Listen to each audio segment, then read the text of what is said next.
Hello. Boop boo doo doo doo doo doo. Do do do do. Will I ever figure out how to change what I'm streaming? Will that ever happen?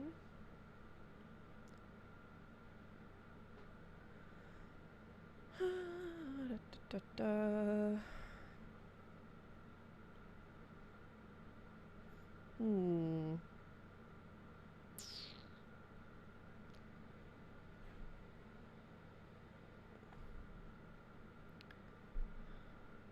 You have faith in me? That's very kind. Oh my gosh! Look at the forever windows. Oh, how can anyone cast a Latina that isn't cynical? Explain what you mean.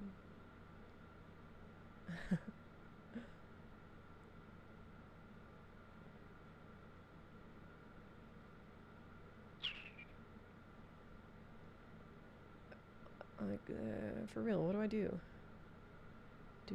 Here we go. Yeah, there we go. Okay. Just chatting. Done. Okay. Alright, so first thing I have to do.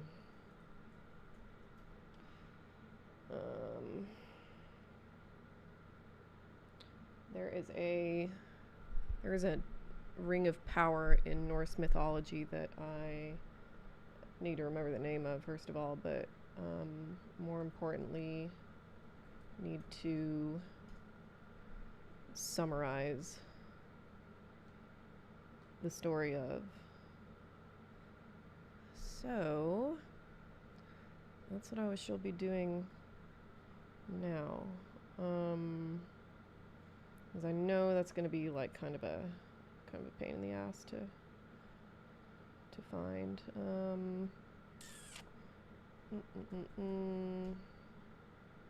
Shit.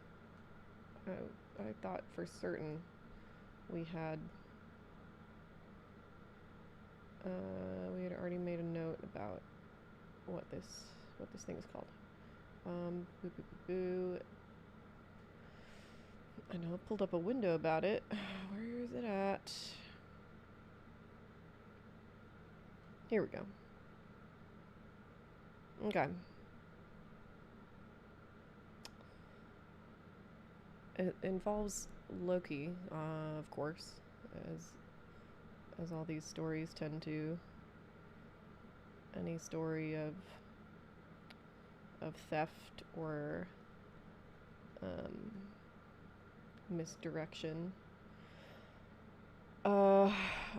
It's on Dvari's Horde for sure.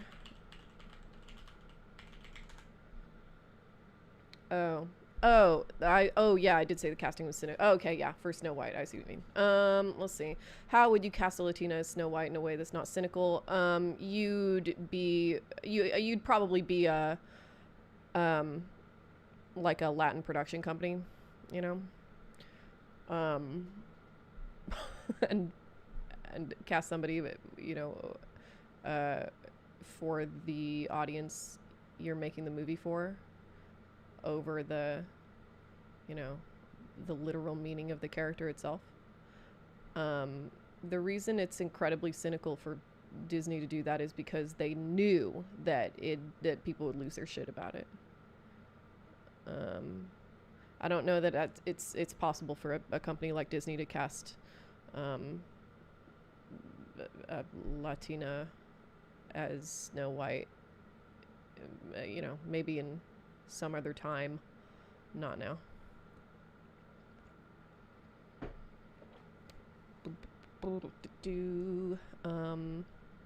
Andvarnot. That's the name of the ring. Can we find a story about it? A nice fleshed out tale.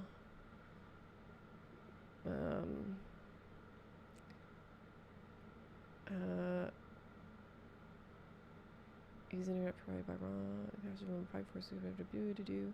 Curse is gold. Okay, but I want all of it. I want the whole story. Please give me the story.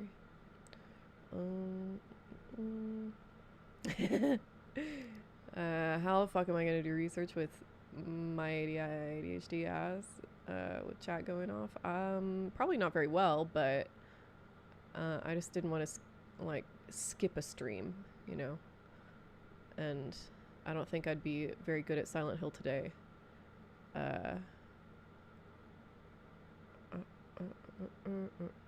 Okay. Because I'm distracted. Because I want to do research. Okay.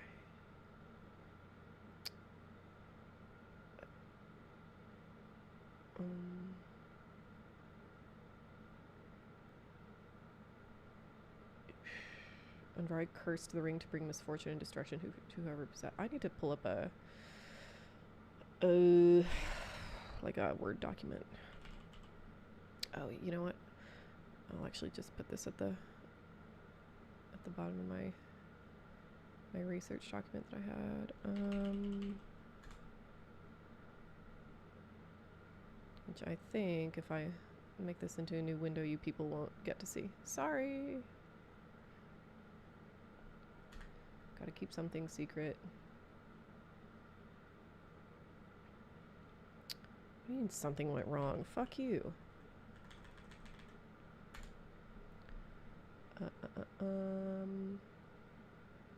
Yeah, there you go, Hampton. Set Snow White in Latin America, that's it. Yep. Use Snow White as a vehicle to explore Latin American misogyny and their connection to nature. There you go.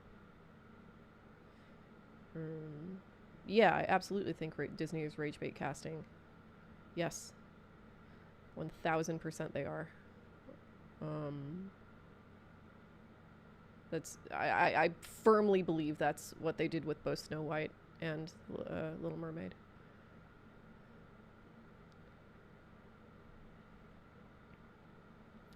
Okay.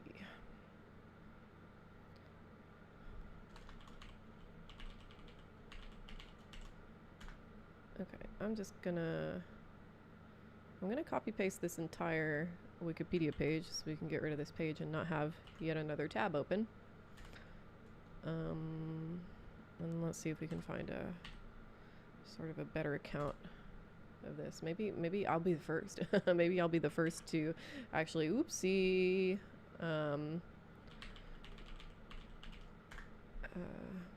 actually write out like a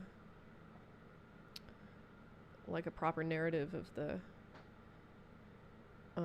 Andvari horde and Andvaranaut.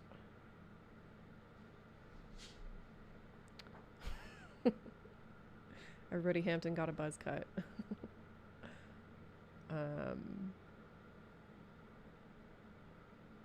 Congratulate him. Oh, I'm researching the Ring of Power. The one.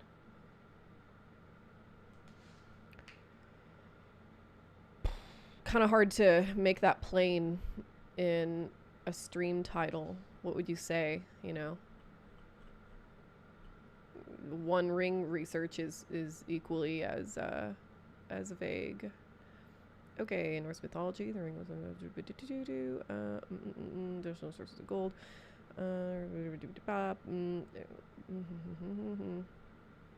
Same applied to all the gold. Precisely what happened. But I want to know. I want to know the deets. Give me the gossip. I want the chisme. This is not good tea, you know. If I'm hearing from, I don't know, Hela, what happened with Andvaranaut, I want to know the story proper.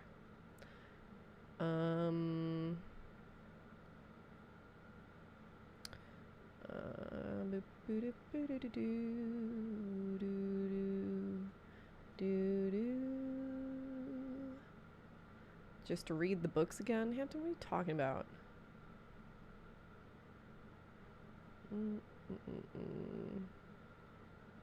How many magic rings are in Norse mythology? Let's find out.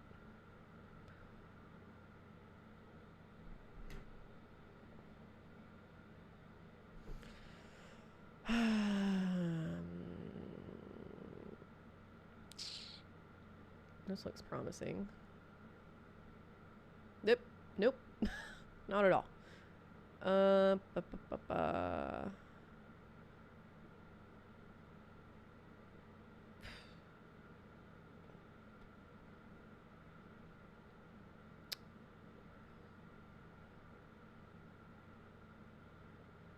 Loki needs to find the ransom. He uses gold to the dwarf Unvari, captured while swimming in the form of a pike.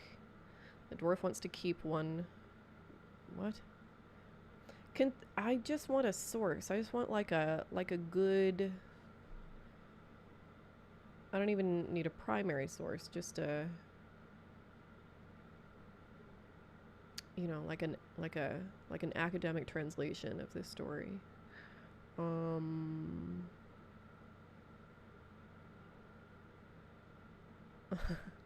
Like the ring in Wagner's Ring of Nibelungen, or misappropriation of legendary material, serving fascist propaganda. Tolkien's ring possesses extreme power. Both rings are round, and then the resemblance ceases. That's funny. Taking that. That fits my argument. Very useful. See, this is fruitful already. Can the internet actually spill good mythology to you, or do you need to get lost in the library for that? No, I have to believe that there's a decent source that somebody has put online, especially because like this is like the kind of thing that nobody's going to give a shit about, so there's not going to be any kind of copyright issue, I have to imagine. There's one point that both works to turn the ring into a major character. On the one hand, it might have been a contest attempt to counter the racial supremacist approach, for sure. In Tolkien's work, the quest to destroy the ring is essential as the object itself. Unexpected hero counteracts the martial Germanic prototype. True.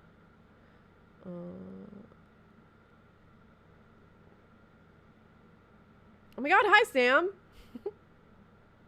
I don't trust chat to know very much about Norse mythology.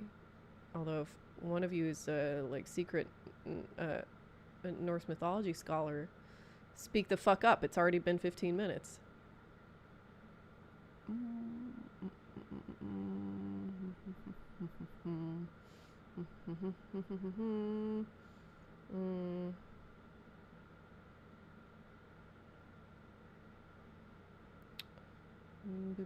Did you call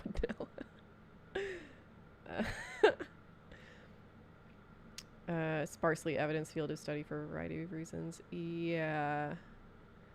I myself don't know very much about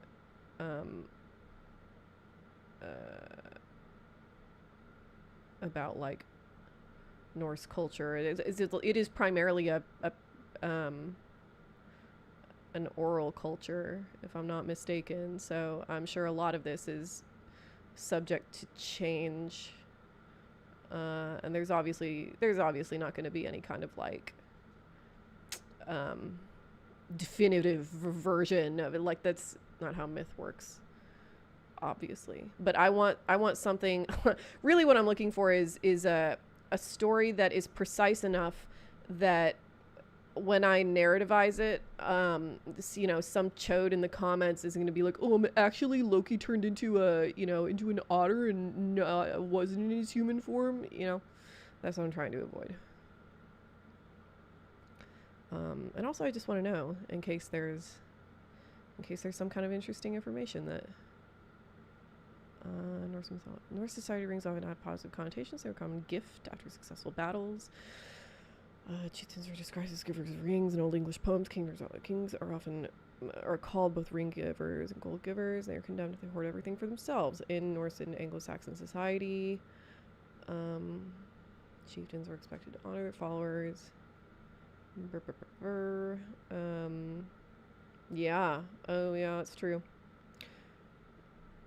Sauron's gift-giving, which is, of course, duplicitous, but also Isildur, who takes the ring as compensation for his father and brother. Twoo. On the other hand, the ring bearer faces an outlandish burden that will weigh heavier and heavier until the climax. No other unraveling than destruction. Apart from the 3 good elven rings, a mischaracterization. None of the rings of power are good. In Tolkien's universe, many rings serve as a warning. All the rings serve as a warning about externalizing power into an item, which then becomes your identity. Get it together, worldhistory.org. I wondered if it was a com for a second. I had to... I had to speak on the fly. Worldhistory.org knows less about Tolkien lore than I do. The one exposes the frailty of his bearer.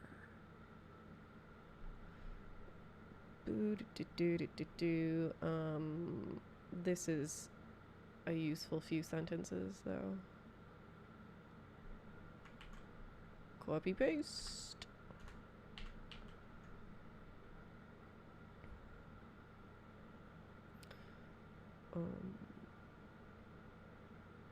Yeah, this article mentions Draupnir.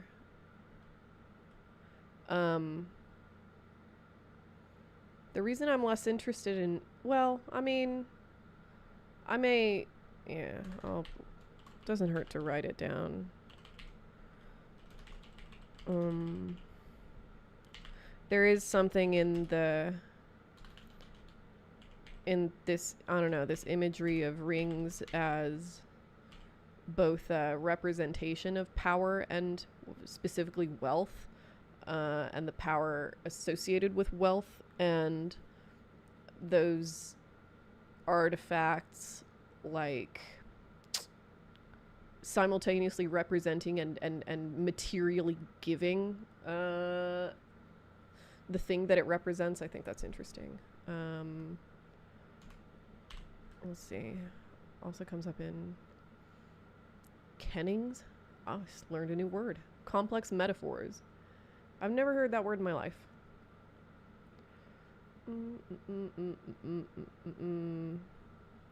After its retrieval from hell, Freyr's servant Skirnir offers it to the giantess Freyr wants to wed. What is it with the Norse and giants? That's an interesting kind of peculiarity. I mean, like, there are giants in a lot of mythologies, but it seems like in Norse mythology specifically, giants are like are very important, and I don't know very much about why. Indestructible nature of these rings is another common theme.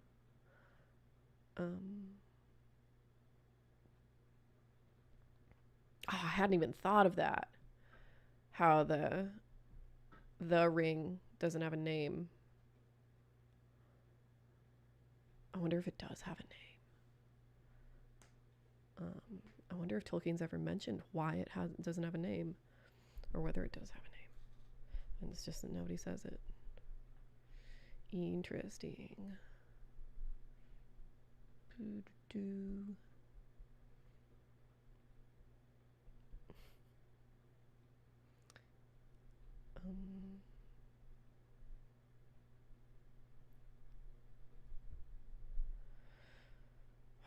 Draupnir has a lot of connotations about being acknowledged or anointed with responsibility.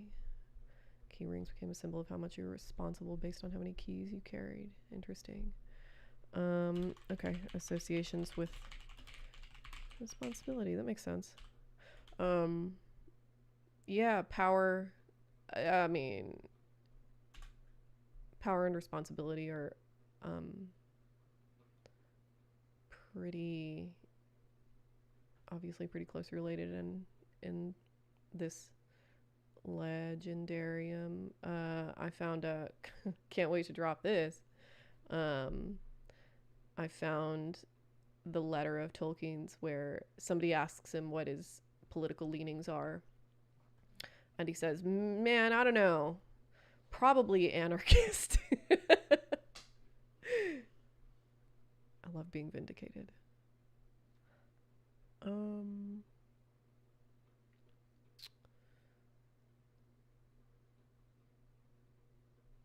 Beep beep bop. Rings of oath and power. Hello, Carlos. Oh, I see. They were humanizing mountains. Is that what's happening? Hi, Marcata.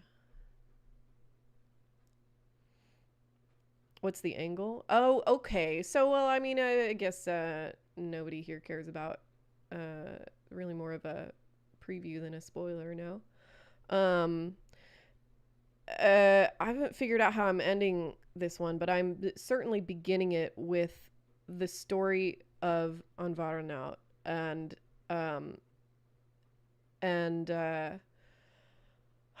describing what happens with that ring and its curse. Maybe bringing in Dropnir, why not?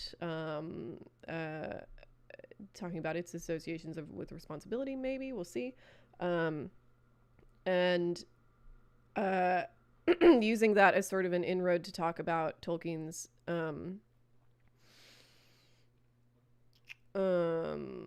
both Tolkien's influences, that like the idea of a ring of power is present in cultures, that it's like it's already something pre-existing, that when Tolkien, you know, is sort of like as a game, as a sort of thought experiment, trying to make a mythology for England, which is what you know, sort of nominally the Lord of the Rings is. He wasn't serious about it, but that was sort of the exercise he was doing.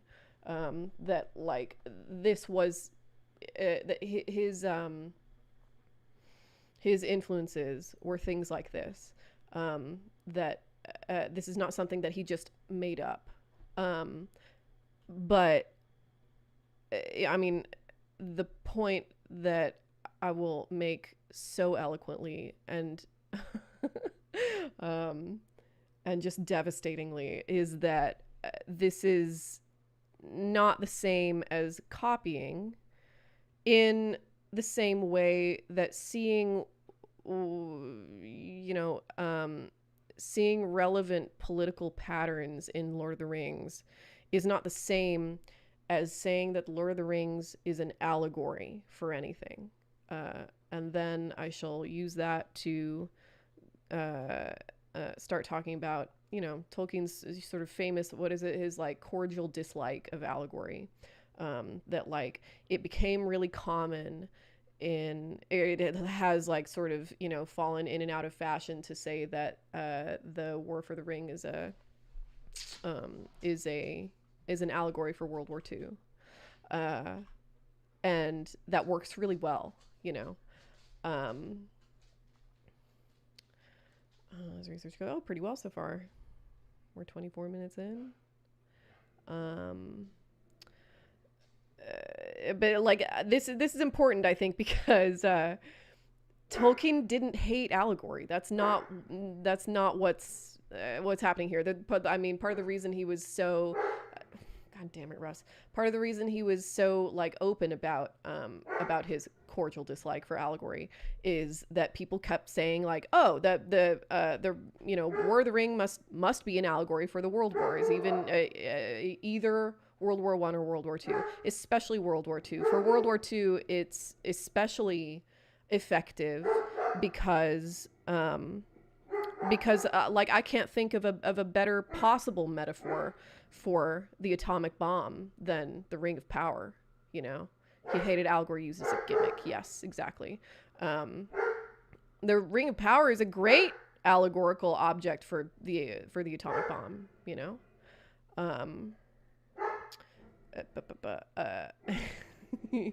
Yes, it's the idiot puppy. I had to chase him into the neighbor's property today. It was fun. But it isn't. The ring is not supposed to be the atomic bomb. Like it's such a good one though, you know, right? Like and like especially if we're using as evidence for Lord of the Rings being a World War II allegory, like the way that people talk about the ring, you know, the way that it has to be kept secret, the way that everybody's, you know, how you know, how Boromir is like kind of like, I don't know, like kind of fetishistic about it, and like, oh, it's like so small a thing, you know, strange thing that we should experience so much fear and doubt over so small a thing.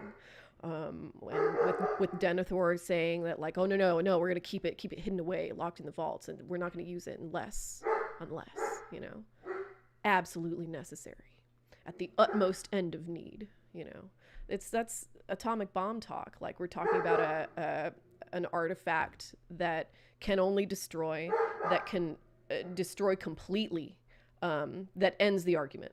You know, but that's not what's happening. It is not a World War II allegory. The fact that it works well as a World War II allegory is not evidence that it is an allegory. That is kind of gimmicky, you know. The point that Tolkien is trying to make is a lot bigger than that. Sorry, there's chaos happening in the living room. I gotta go check it out. What are you doing?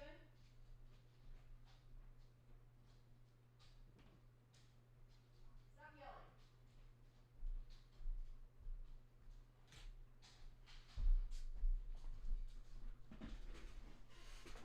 yelling. Ring of Power is literally a plot device that can be used to explain the Crusades and anything. Yeah. The himbo puppy. Yeah, just a boy. Based on Tolkien's work, it's tempting to call him an anarcho-monarchist. I think that is precisely how he described himself, actually. Kings are obviously important, but when they're not useful, they should stay in their halls and leave normal people to do their real work, like farming, writing, crafting, getting blitzed on pipeweed. Yeah, precisely. That's exactly right. And the other thing about being like an anarcho-monarchist, like fucking lame, stuffy, dusty ass British position to have. I would never call myself an anarcho-monarchist, but the anarcho is doing a lot of heavy lifting there. You know, like, the implication is that any legitimate king should constantly be performing his own humility. You know, that, like, to be a king, you must be consistently aware that you can be deposed at any time. And that you should be deposed if you ever, like, you get out of hand or whatever, you know. It is a gift, yeah. A gift to the foes of Mordor. Why not use this ring? Long has my father, the steward of... I know that movie by fucking heart.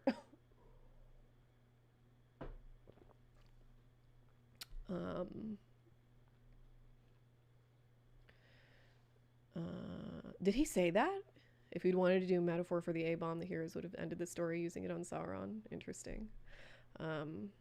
Yeah, that like, it makes sense. It's like, and I'm happy that... The fuck?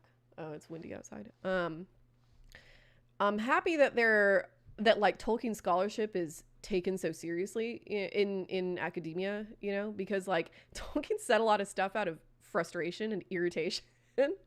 You know, I'm sure he meant that. I'm sure that he thought that that'd be a good way to end it if it were actually an allegory for World War II. You know, it wouldn't surprise me at all to hear that Tolkien thought that the bomb was a good thing to use in that circumstance. But he said a bunch of other stuff out of frustration and irritation. I'm glad that... Oops. Towie. Sorry, I saw someone said "God damn it, camera," so I assumed that the camera departed. Anyway, yeah. I'm glad that there are many people around who are able to tell me whether he was serious or not. Anarcho-monarchism is just role-playing. Everything is role-playing. Every cultural decision we make is just a role play.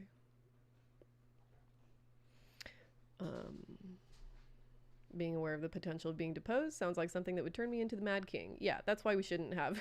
That's why you shouldn't have kings. Nobody should have that kind of power. But it's like, you know, there are plenty of cultures that would have, you know, what appear to be like seasonal kings, you know, or like, this is a thing that, I mean, it's like king by consent. That's essentially what Americans think the president is, you know? Americans think that we just elect a new king every 4 years, which says to me that anarcho-monarchism is probably a pretty fucking bad idea.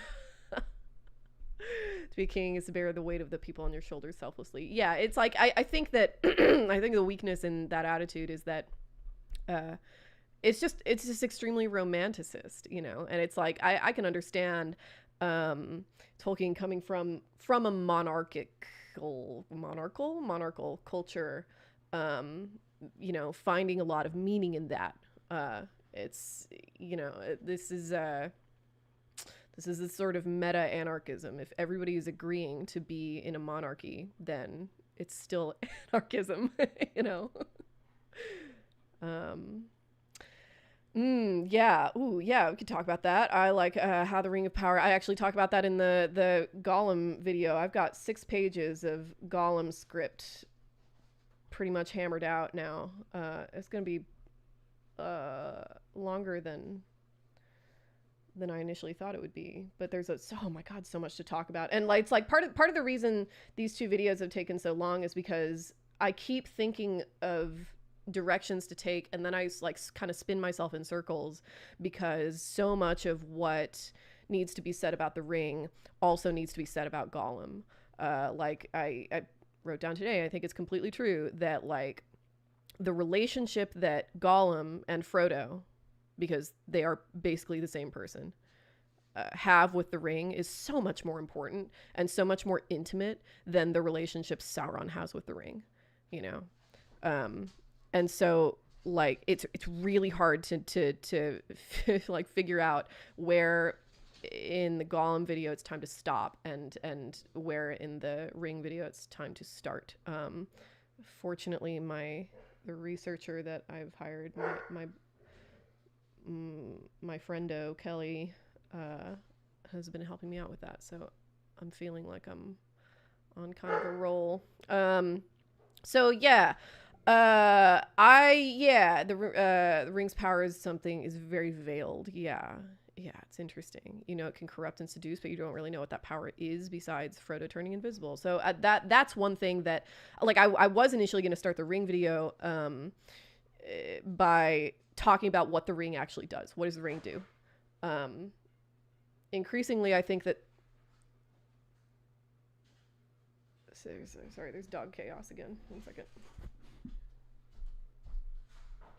What are you doing?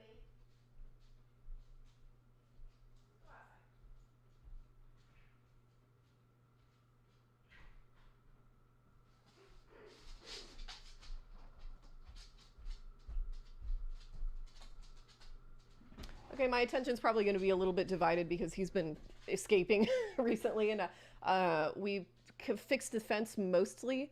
But if I keep doing this and talking while I'm looking out the window, that's why. It's not that I'm avoiding eye contact, although I would avoid eye contact with all of you people if I could. You know that it can corrupt and seduce, but you don't really know what that power really is, besides turning Frodo invisible. So, the invisibility, so I did touch upon that with the Nazgul video.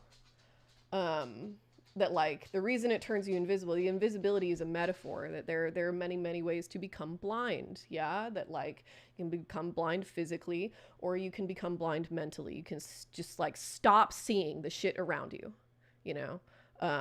And the more you do that, the less you there is to sort of contextualize against the world. If you're not living in the world that's around you, then there's really not a whole lot of you to begin with.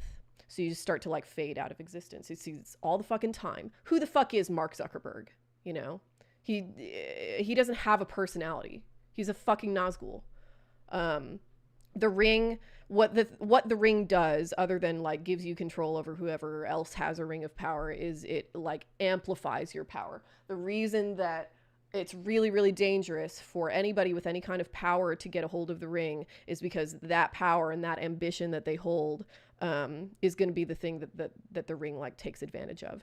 Alternatively, the reason that hobbits can carry the ring is because they have no ambition. They don't want anything. Not only do they have no power, but they have no desires. They're happy. They're fine where they are, you know? So it's like it's super, super fascinating illustration of the dangers of ambition and what is, you know, he's like making this argument, I think, that ambition is not a bad quality. It's just a very, very corruptible quality. And given the opportunity, someone with ambition will pursue their own ends to the exclusion of everybody else's. And that's the like the tension with anybody who has any kind of power. Yeah, it's a corrupting force responsible for a lot of death. It doesn't like shoot mega fireballs. Yeah, exactly. It's the button that fires the nukes. Yeah.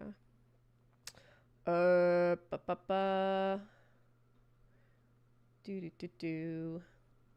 Should be some kind of rally against kings or something.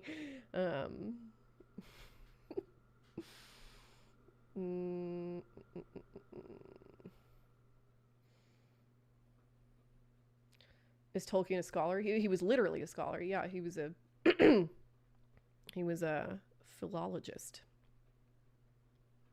He was a professor.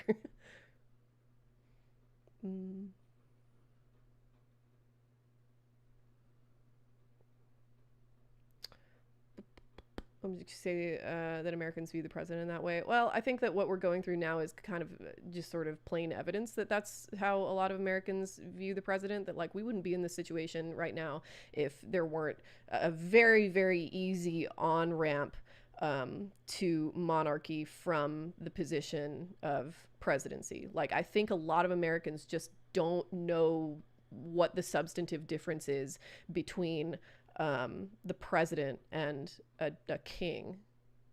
And I think that's like kind of, I mean, like, I think I've said on stream before, but it bears repeating that like America is very much a story of, you know, it's like a 250-year argument between people who think that some people are meant to rule and others are meant to serve, and other people who think that nobody's meant to rule and nobody's meant to serve, and we should treat each other as equals and, you know, gain each other's input on every aspect of policy. The president was invented as a position that was a little bit akin to a king. It was there was a lot of, you know, consternation about like, what do we call the king? Your Excellency? Or like, what do we call what do we call the president? You know, like what do we, and then they finally settled on Mr. President and everybody clapped each other on the back because it sounds so, you know, so equanimous. Is that even a word? I don't know. I made it up. It's my word now. Okay.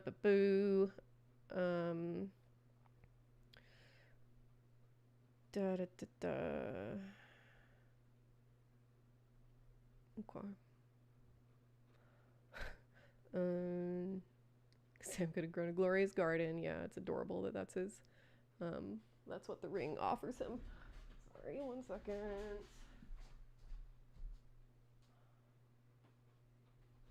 Okay, I see him. It's fine.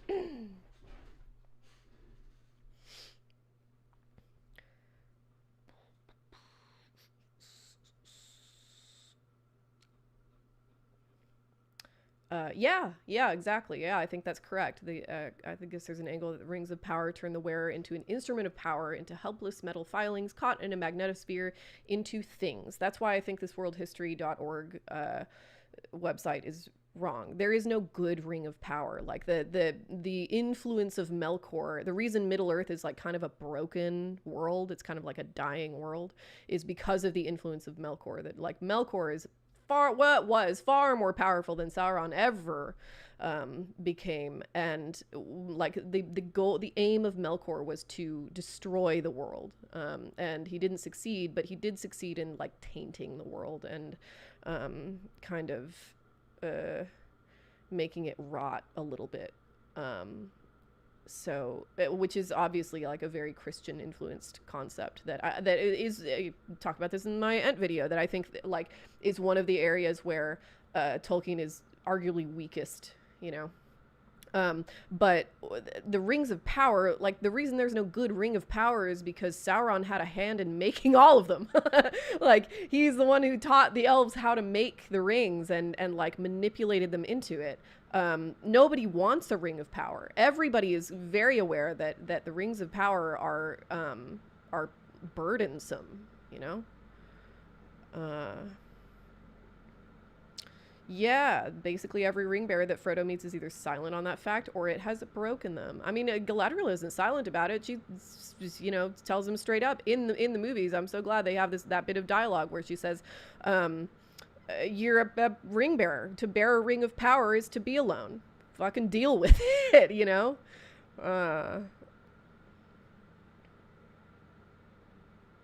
Equanimity is a Dave Chappelle special.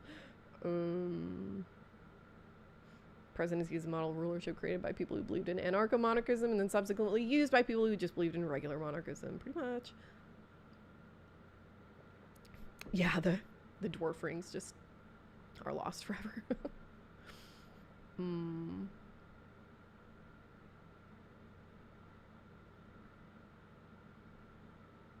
Okay. Back to the task at hand. Maybe this.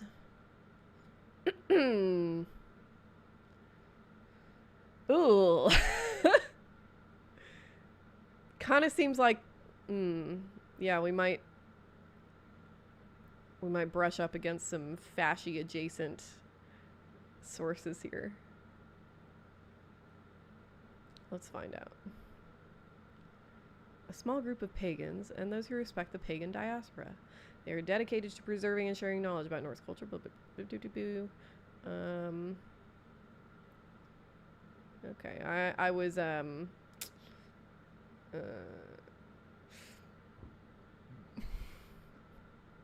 my breath caught a little with nation, community, blood. I don't know about all that. Let's relax.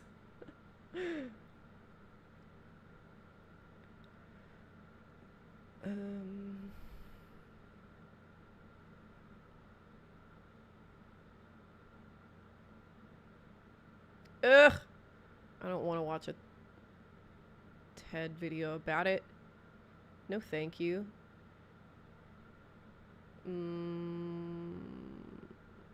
But how did Loki steal it and why?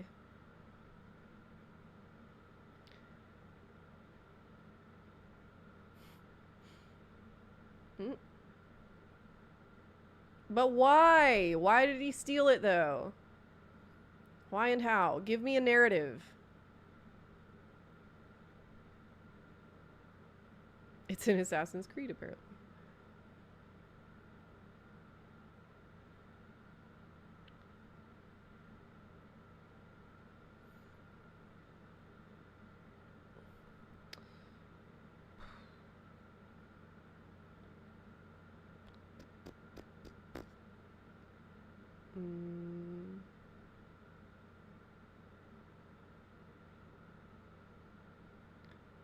I'm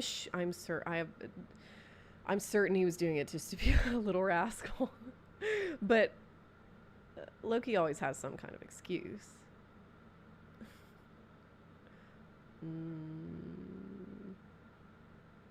Little rascal. Let's see. I feel like I did pull up a website that okay, yeah. Oh, yeah, here it is. Okay. Gutenberg.org.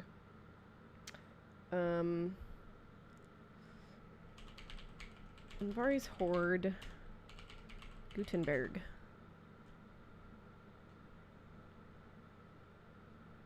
Hey!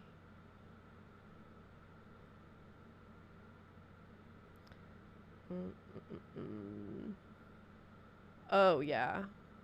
Oh, yeah. This is it. Sweet.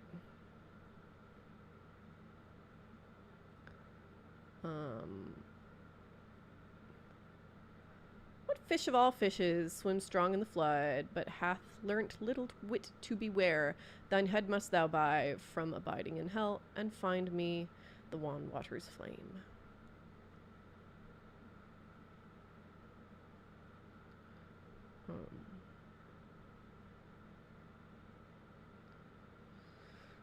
Whoop.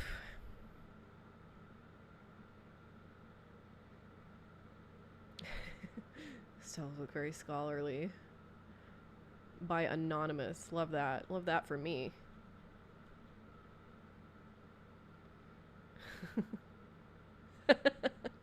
No, I because thou is not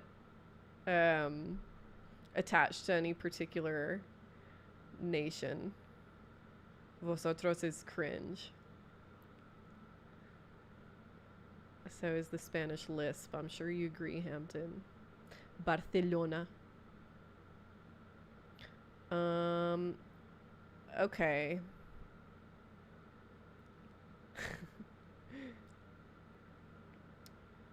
Hraidmara was my father's name, a mighty man and wealthy. His first son was named Fafnir, second Otter, and I was the third.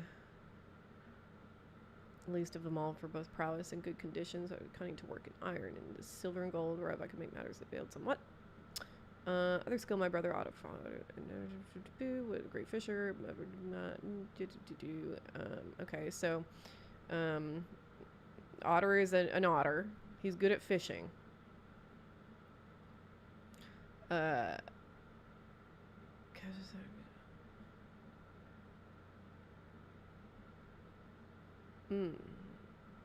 There was a dwarf called Andvari who ever abode in that force, which was called Andvari's force, in the likeness of a pike. Got meat for himself, for there are many fishermen in the force. The force? What does that mean? The river? I don't know what that means. It's okay. Otter, my brother, was ever wont to enter into the forest, bring fish, a land, must be, lay them one by one on the bank. So it befell that Odin, Loki, and Hoenir, as they went their ways, came to Andvari's forest, and Otter had taken a salmon, ate it slumbering upon the riverbank, and Loki's just being a little rascal, and it's like, I think I'll throw a stone at that guy. Kills him.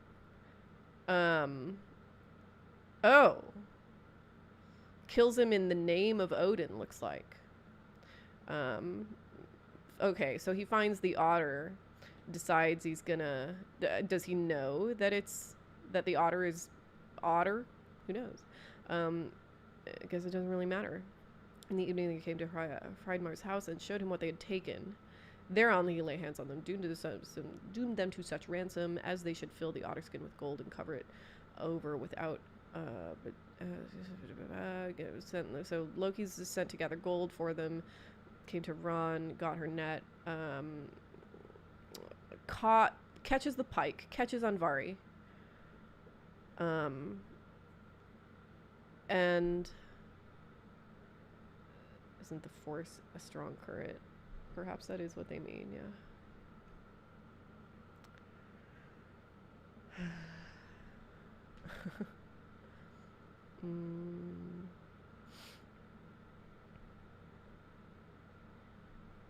Yeah. So Loki beheld the gold of Andvari, and when he'd given up the gold, he had but one ring left, and that also Loki took from him. Gotcha. Okay, so they're stealing the gold from Andvari in order to repay. Oh.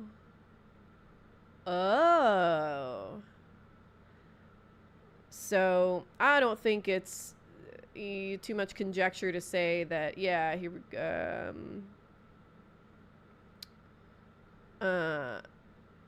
that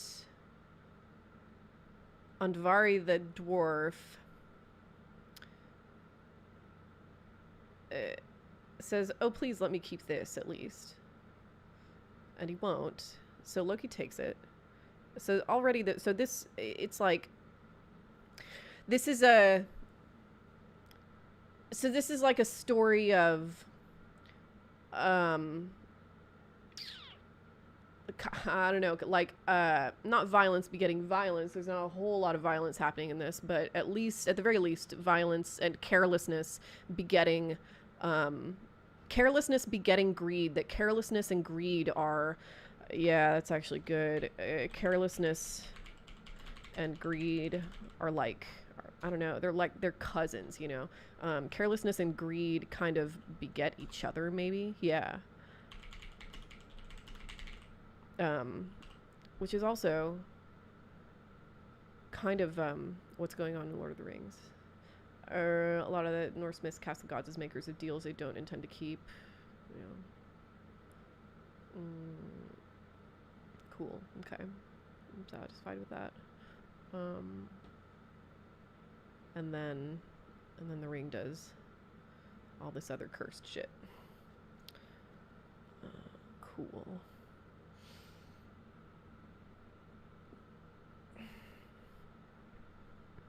Okay, I'm gonna go let the dog in 1 second.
He told me to fuck off. He said, absolutely not. Having too much fun. It's getting windy outside. I think it's gonna rain. Okay. Alright, so that's one task. Semi-done. Ouch. Yeah, rude, I know. Now this one should be a little more fun. A little less academic.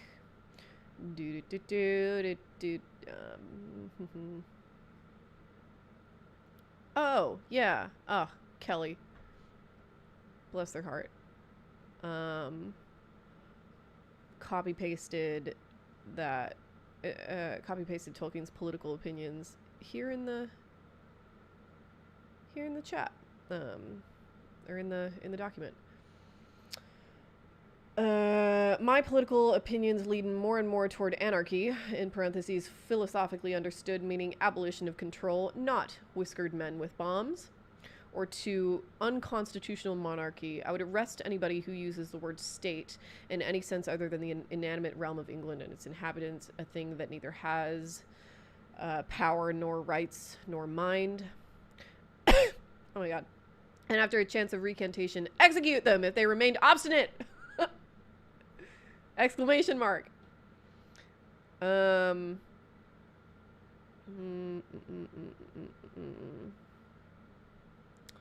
Anyway, the proper study of man is anything but man, and the most improper job of any man, even saints, who at any rate were at least one unwilling to take it on, is bossing other men. Not 1 in a million is fit for it, and least of all those who seek the opportunity. And at least it is done only to a small group of men who know who their master is. The medievals were only too right in taking nolo episcopari as the best reason a man could give to others for making him a bishop. Give me a king whose chief interest in life is stamps, railways, or racehorses, and who has the power to sack his vizier, or whatever you care to call him, if he does not like the cut of his trousers, and so on down the line. But of course, the fatal weakness in all that, after all, only the fatal weakness of all good natural things in a bad, corrupt, unnatural world is that it works, and has worked only when all the world is messing along in the same good old inefficient human way. Anyway.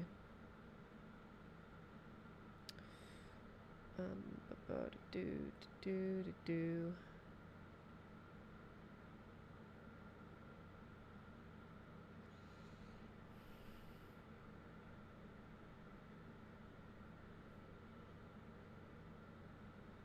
Incel rant. Princess Hair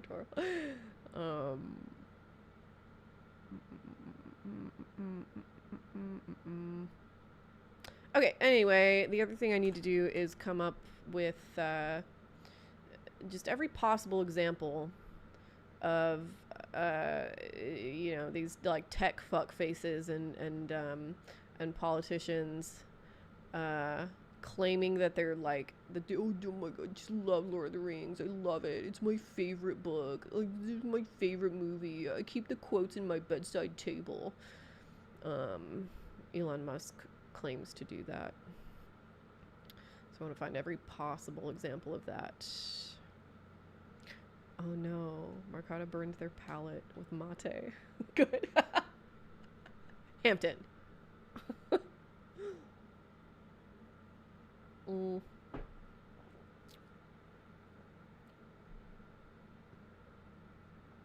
Good words from Michiku Kakutani. How old is she? I wonder.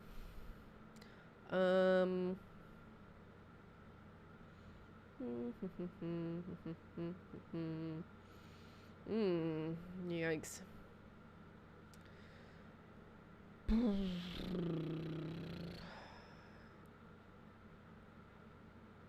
Identifying with hobbits, they hope to override memories of Mussolini and recast themselves as underdogs.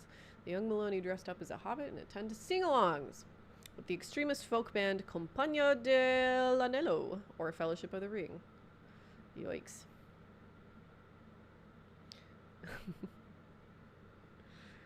Watching someone do things I'm supposed to be doing but avoid. Wonderful. Yeah. Isn't that kind of the entire point of Twitch?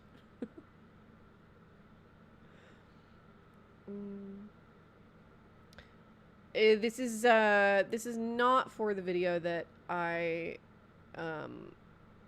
have almost done. No.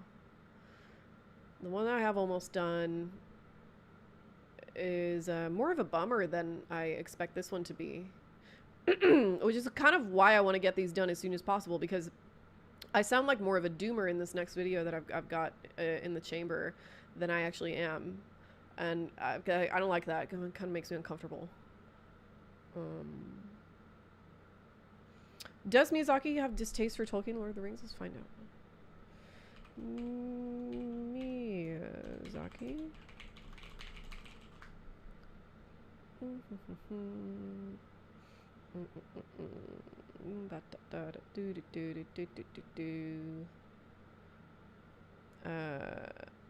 Typically when people don't like Lord of the Rings,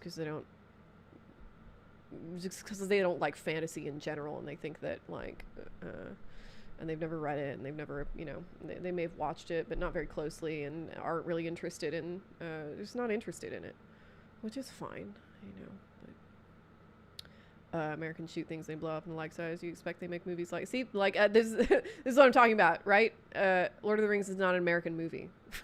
It's made with American money, but most of the creative team is from New Zealand, so fuck you. Miyazaki just doesn't really know what he's talking about, it looks like.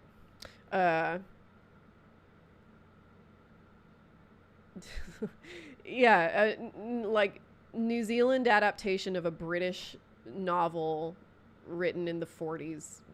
Like I think it would do us all to remember that Hayao Miyazaki is kind of an asshole. He's a genius, but like he's kind of a dick, like don't be fooled by how pleasant and charming his movies are. He's not a nice man. He's an amazing artist, a genius in so many ways. He has I don't know, a lot of beliefs I really, really obviously agree with. But he's not a nice person. His parenting skills are questionable. Yeah, he's an ass to his son.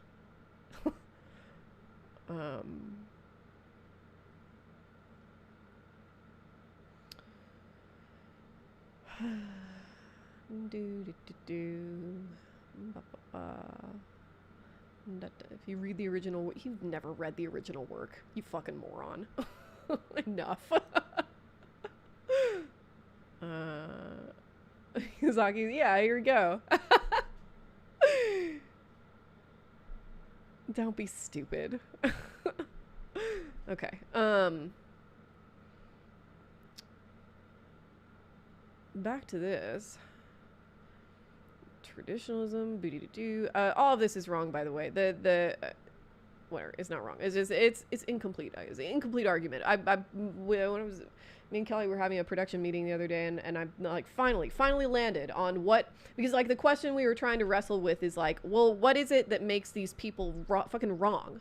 You know, like what is wrong about these interpretations, of the Lord of the Rings? And not liking LTR isn't proof you're an asshole. No, obviously not. No, he's an asshole for other reasons.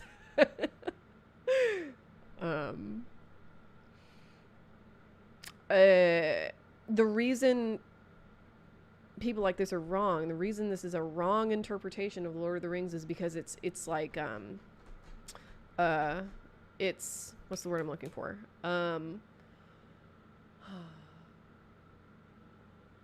What's the word I'm looking for? It's like surgically dividing up the entire story and then selectively picking out the parts that you just like the aesthetic of, which is anti-Tolkien. Like that, like his entire ethos is that to be beautiful and to be true and moral and correct, and healthy is to be whole, you know, WHOLE, whole.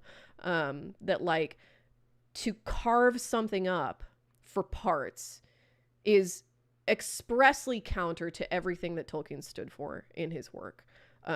Lord of the Rings doesn't make sense if you just, you know, divvy it up for parts. It has to be comprehended as a whole.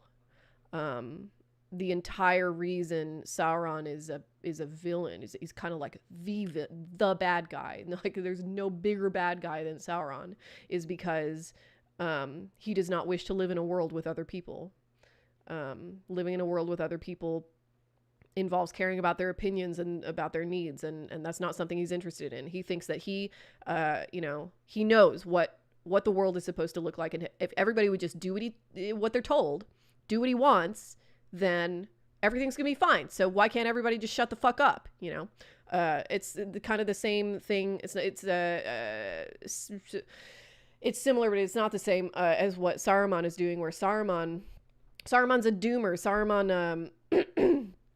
Saruman is like, his strategy is that he's gonna double cross Sauron later, and we're just like, you know, throwing our camp in with Sauron because he's got the armies and he's got the power.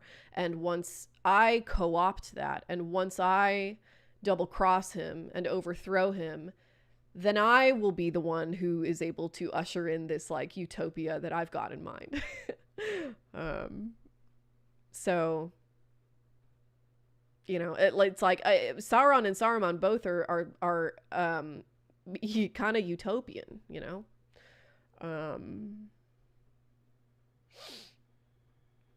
Who created Sauron? My understanding is that Sauron was created by Eru Ilúvatar, just like all the other.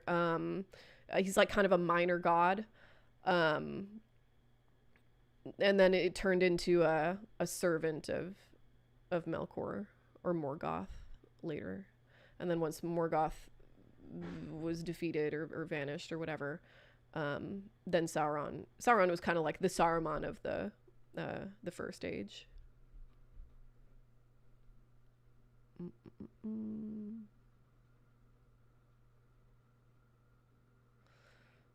Yeah, the universe was sung into existence by Eru Ilúvatar and his angels, essentially, and Morgoth was the one who came in just like, you know, banging pots and pans and like literally kind of like sowing discord into the music that spun reality into existence. Yeah.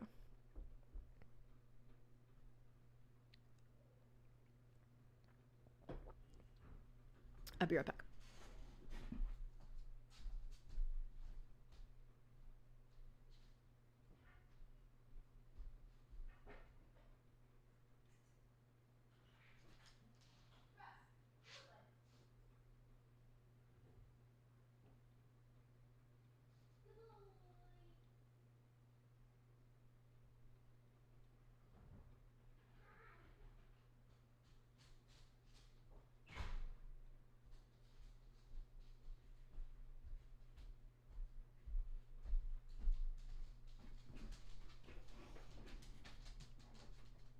So reality was born out of an unwillingness to assimilate to perfection. Yes. It bothers me too. From communal existence to individual nonconformity. Pretty much, yeah.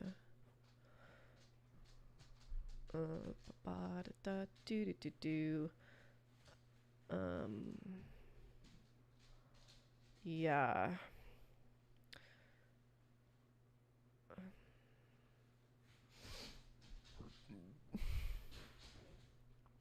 So kingly power, for sure. Undertaking the hero's journey. God, they're such fucking dorks, you know? Just like motherfuckers who were not bullied enough in high school. Truly.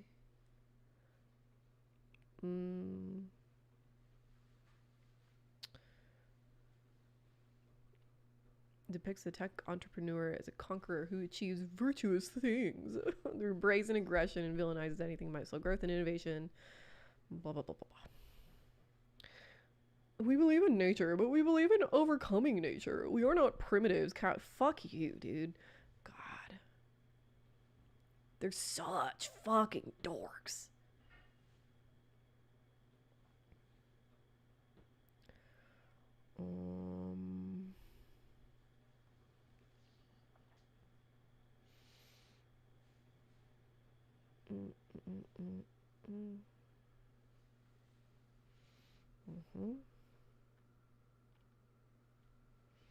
Yeah, I'm debating whether to talk about this aspect too, that like part of the sort of counterculture that produces this wave of Lord of the Rings fandom. Yeah, that was Tolkien, yeah, for sure, exactly. Is that like Lord of the Rings was not Lord of the Rings wasn't acceptable as like a legitimate like literary text until in academia until like the 80s at least. Before that, Tolkien is considered kind of like not embarrassing, but kind of like, I don't know, low rent maybe. Like after World War II, we're so not interested in traditionalism, you know, like we're interested in like the like a liberal, like capital L liberal study of the human condition and human nature, and we want realism. This is where this is like simultaneously kind of the beginnings of realism as a kind of an ethic of its own. And so the only like smart people, the only academics who were really into Lord of the Rings were in STEM fields. I might bring that in, we'll see. Or were they bullied too much? Instead of heal from it, they decided they wanted to be the bullies. Maybe. That might be kind of the case for Elon. Hard to say.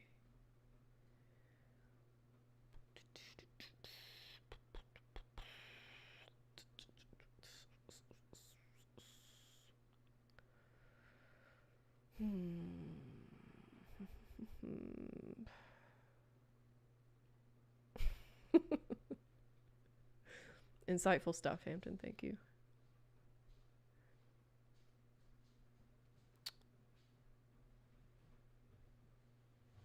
Russ!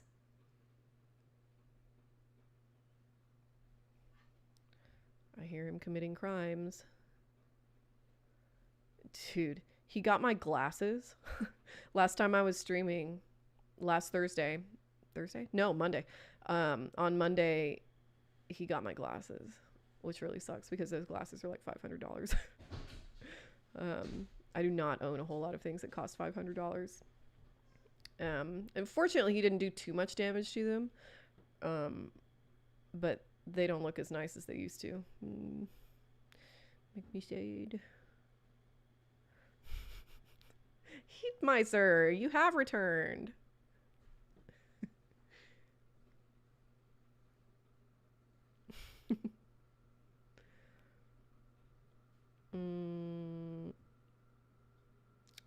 Peter Thiel, of course.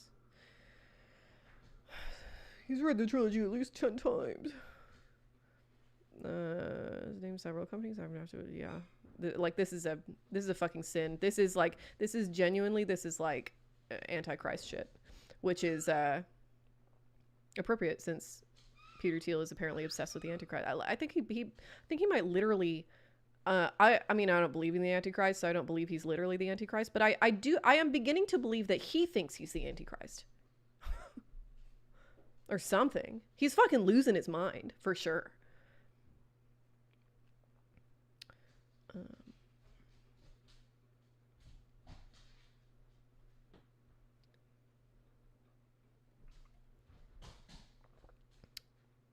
My friend, interesting, yeah, who shared adjacent beliefs, or his love fit in his philosophy. It absolutely froze him and he couldn't answer it.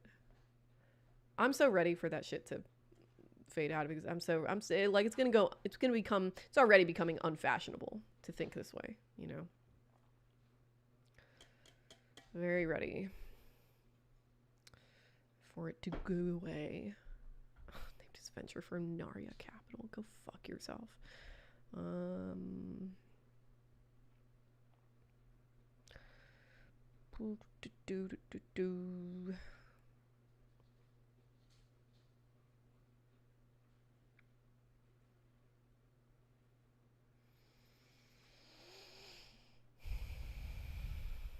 Oh, South Park's still at it. I really should watch a new season.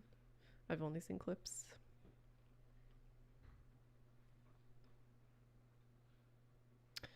One of the funniest things I've seen in what shit. Maybe I'll watch it tonight.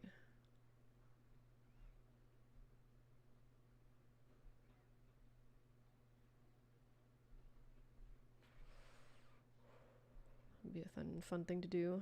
Me and Mr. Morbid watched a terrible werewolf movie yesterday. It was shot beautifully. It's called The Cursed. Really pretty. Bad script. Bad. Really bad script. You can tell the director's really more of a photographer.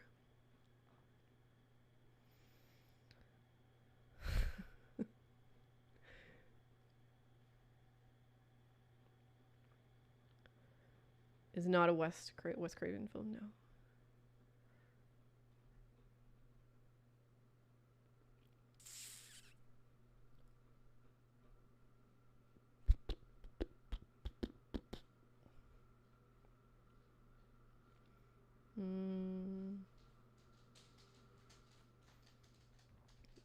It's my favorite book ever. Fuck you.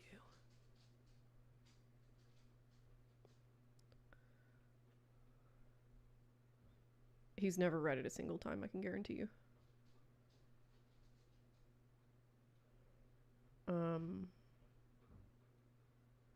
Russ! Russ!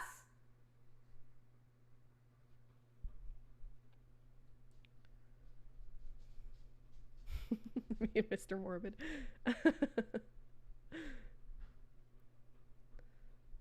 Oh, I care. Heat Miser has a woman in his life. A morbid woman. And she's Jewish. Russ! What the fuck are you doing? I've seen Ginger Snaps, but it's been a fucking minute. It's been a long time. Come here. Hey, yo. Hey, yo. Ugh. You have so much stuff in your fur. My goodness.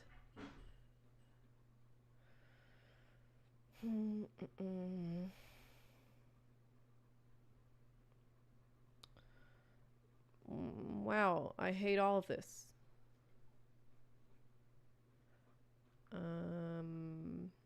Oh my god, I hate them all so much.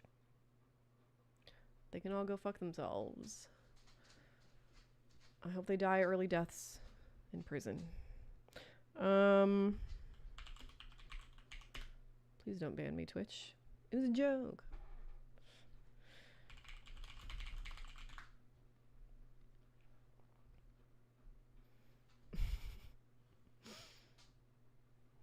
That's the correct answer. Heat mice are very good.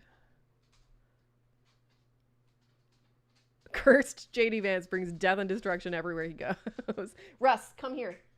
Just stay in here, dude. Yeah, good dog.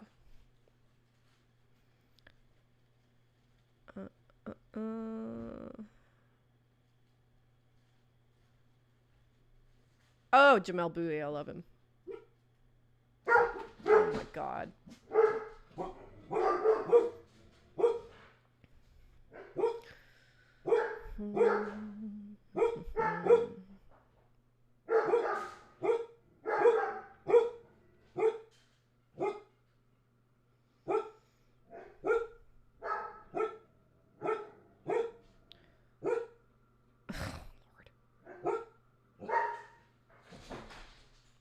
Jesus fucking Christ.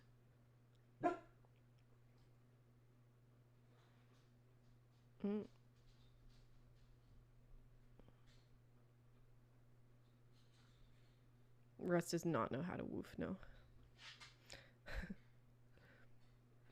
Oh my god, he has something. Hey!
Russ had to go to doggy jail.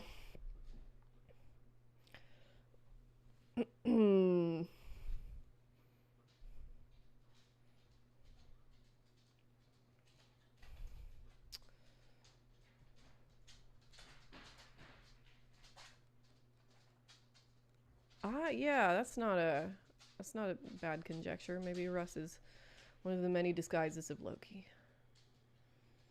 Let's finish this.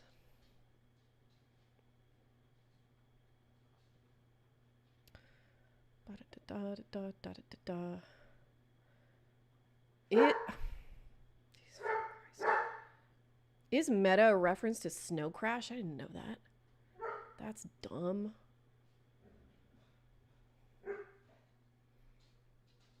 Tolkien would have been confounded by Silicon Valley's penchant for naming tech companies after objects in Lord of the Rings. Yeah. I'm sure.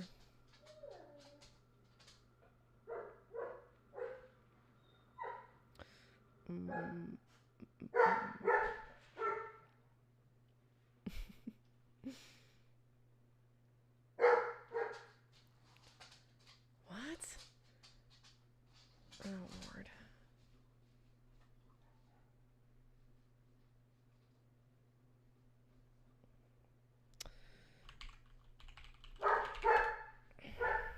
Goodness.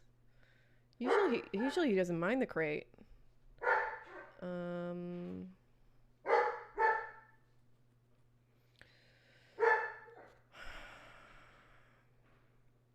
Largely without government. Huh?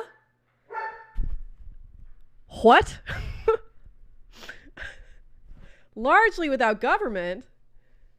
Hobbiton has a mayor and everybody else is in a kingdom, quite explicitly. The Atlantic has really declined.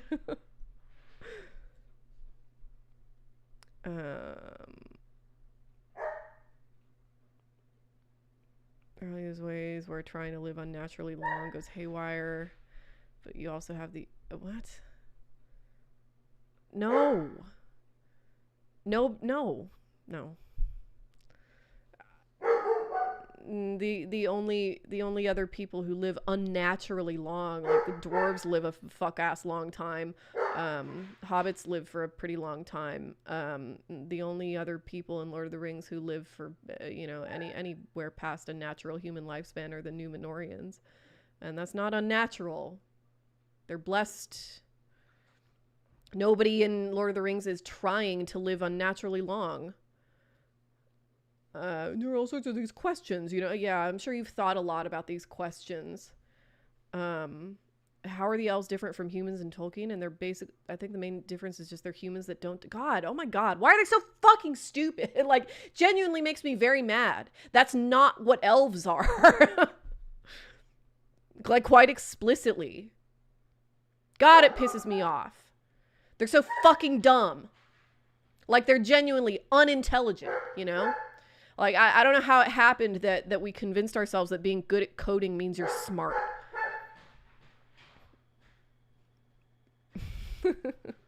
Yes, thank you, Ronan. Earth flooded the Númenóreans because some of them dared to enter the Undying Lands where elves go when they die. That's a fair point, but the Númenóreans, in Middle Earth specifically, nobody's trying to live longer.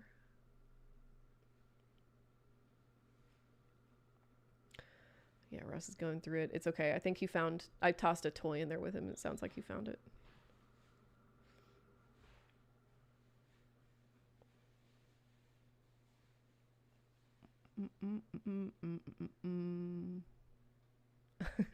I know, Snowhound. Thank you. Thank you for specifying. Why can't we be elves? God, I hate them so much.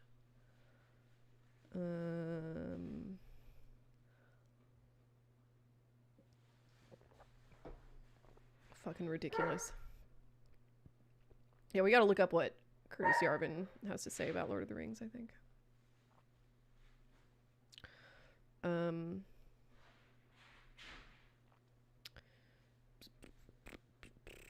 Yeah, Sam is the hero. If there is a hero. I don't think there is. There are many ways in which Sam is not the hero. Sam, in fact, kind of gets in the way sometimes. Sam is sort of the reason that Gollum's potential redemption falls through.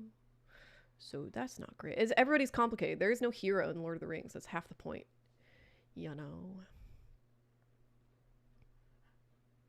Hi, Babadook.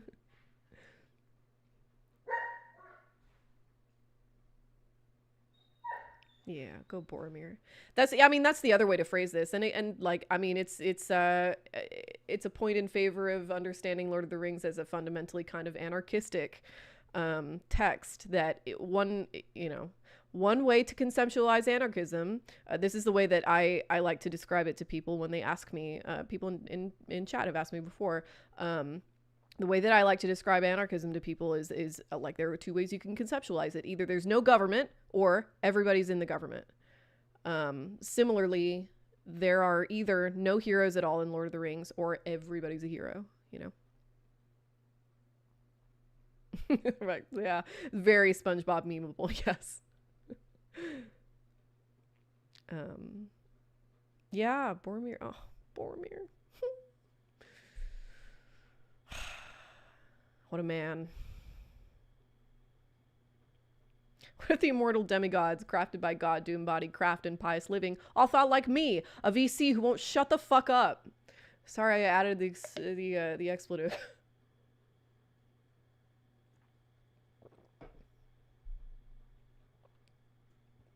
His redemption is extremely underappreciated. It's so good. So good. The last thing he does before he reappears to, like, to defend Merry and Pippin is try and steal the ring from Frodo. And immediately, once he tries it, he's like, oh shit, what the fuck have I done? Yeah, it takes accountability. Yeah, government is when people make decisions, is therefore not dependent on hierarchy. Yep. His death is the only thing that has always made me cry. There's so many things in Lord of the Rings that make me cry. So many. You bow to no one? Come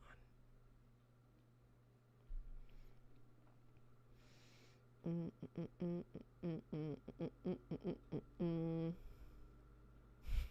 Yeah.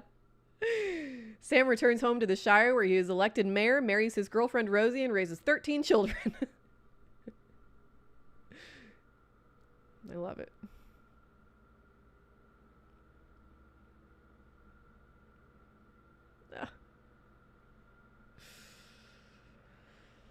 I do not know what strength is in my blood, but I swear to you, I will not let the White City fall, nor our people fail.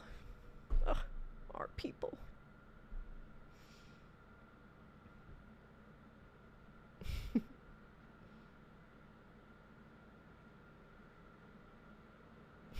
Such heteronormative sadness for Sam.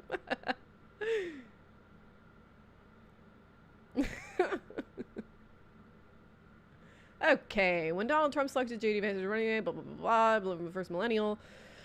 Presidential ticket. Geeky is on Lord of the Rings. He doesn't deserve to be geeky about Lord of the Rings. It's not okay. I read a third of Anti-Oedipus the other month. My goodness. So just like not enough time to scoop out your eyes with a melon baller or what? What happened that you had to sit down and read a third of Anti-Oedipus the other month? Goodness. Not that it's bad. You understand. It's just, oh my God, such an undertaking. Led me to Nick Land and Curtis Yarvin and Holy Hell. Yeah, they fucking suck. Yarvin is evil. He's just evil, straight up. It's amazing how, before like 5 years ago, I would have felt really, really uncomfortable about calling anybody evil. I never thought I'd have the kind of like open disdain for individual human beings that I don't know personally, that I do know.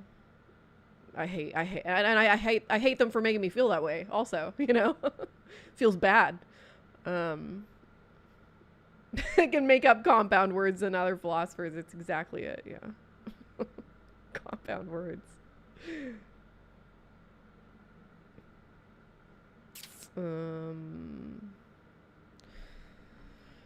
Okay.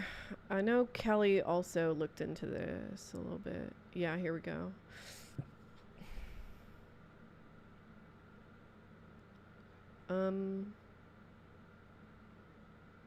Ooh. Kelly put in the doc. Lord of the Rings is not the far right's playground.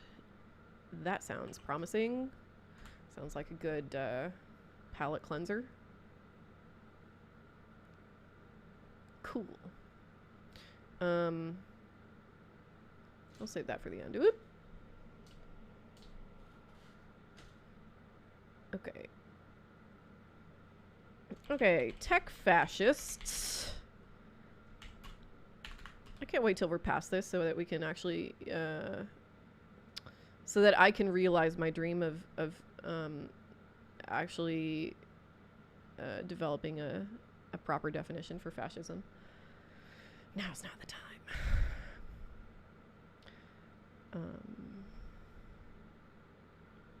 Curtis Yarvin is evil because he actively works to cut off the parts of the world that he doesn't care about, like Teal and Denethor and Loki.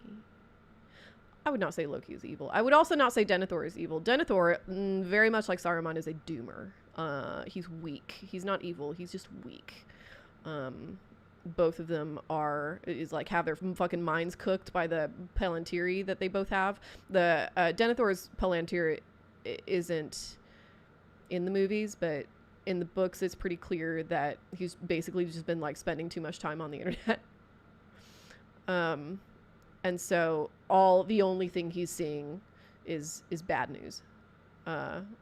Because of course Sauron has another palantir and is manipulating all the information that everybody else can see who has a palantir.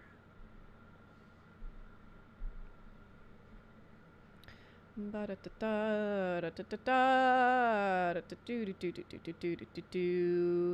is evil. People are just idiots blinded by their egos to a certain degree. Yeah, objectively that's true, but I as a person who's not a person of faith, I'm not religious, I'm really more spiritual. And as a person who believes in, you know, a real moral order, even if it's not objectively provable, that is in fact what faith is, I'm comfortable calling these motherfuckers evil. Except Joseph Campbell. Saw the host of Mordor on the way to Gondor. It's enough to make anyone a doomer. Yeah, that is what happens in the movies. That is what he sees. Doesn't need a palantir. Russ, you're fine. Buddy. I just don't want to let him outside in case he escapes again. A great way to phrase this. Vance himself has pointed to Tolkien's high fantasy epics as a window into understanding his worldview. In an archived episode of the defunct Grounded podcast from 2021 that no longer shows up in podcast feeds, they've figured author I'd have to say Tolkien. Big Lord of the Rings guy. No, you aren't. No, you aren't. And you can tell that none of them have read it. If they haven't obviously they haven't internalized it, but like they didn't pay attention, you know. They read a Spark Notes. They watched the movies. They know the broadest possible strokes of this stuff because they don't fucking read. None of these people read. They do not read. They're incapable of critical thought. They're anti-critical thought. They were grappling, and part of it because very big problems. They're grappling with very big problems. God, I hate them so much. Oh my God. They created OpenAI to make a Lord of the Rings summary for them. No morality, only the bog. Only Wellen Inspector and his bog. Wellen Inspector, you should build a shrine to the bog, I think.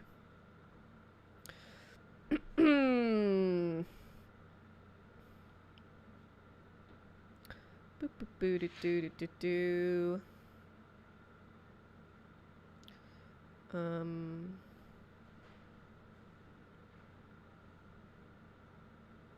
my God. Oh my God, I hate them. I hate them, I hate them, I hate them.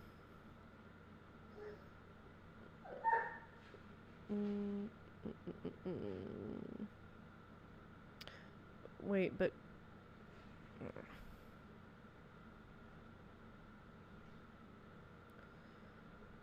Ugh.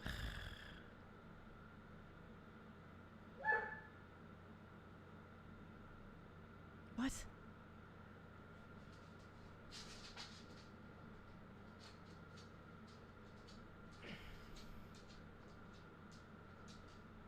Of the many ways Tolkien's work exemplifies the Catholic imagination, one is the relationship between the visible and the invisible. I think it's... What does that even mean? What the fuck does that mean? Oh my God! Nothing means anything!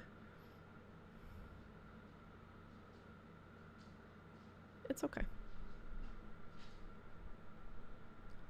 I'm fine. I'm fine.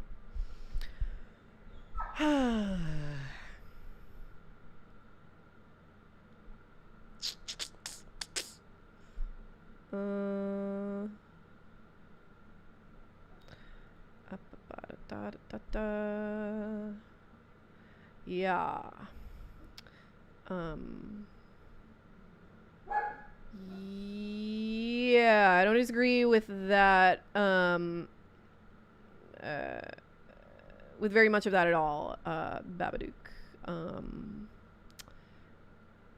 I will read the rest of your comment and bid you farewell. But my issue with fascism is that it's not a it's such a system do something pretty specific to me. Oh, it doesn't. Seems like it doesn't really mean something very specific to you if you're also willing to say that it's an inherently very fuzzy ideology and economic political system. I don't think it is a coherent economic and political system at all. And some people will sort of hand wave that away by saying like, oh, well, the incoherence is like part of the ideology, and it isn't. Nobody who is a fascist or whatever. Well, I mean, no, there are a few, but the people who claim to be fascist are modeling themselves after like they're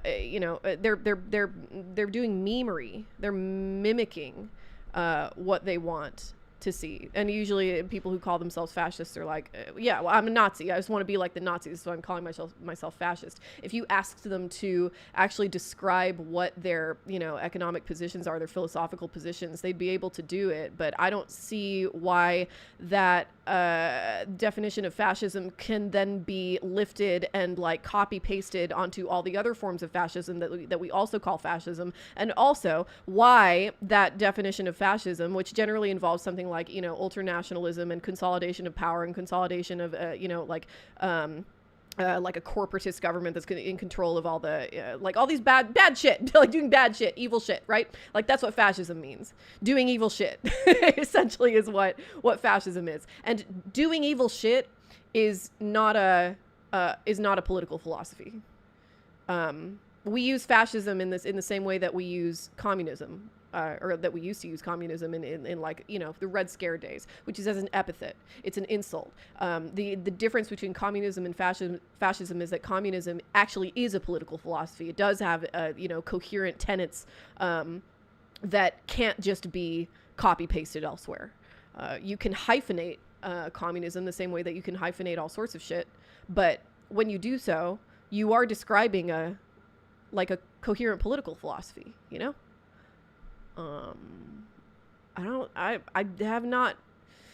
don't think that saying like, for example, ultranationalism, what is the difference between ultranationalism and just nationalism? How can we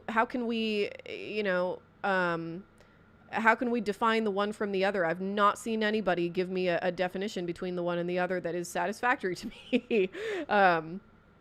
If fascism is like, it's a diagnosis. It's not a political philosophy. And like, there are all sorts of poetic ways we can describe what fascism is and what it does. Hampton, you've got one right here. I love that. Relentless apathy. Sick. I love it. That's not a political philosophy, fascism when capitalist nations have to turn imperialism inwards to stabilize capitalist contradictions. Yeah, I like that.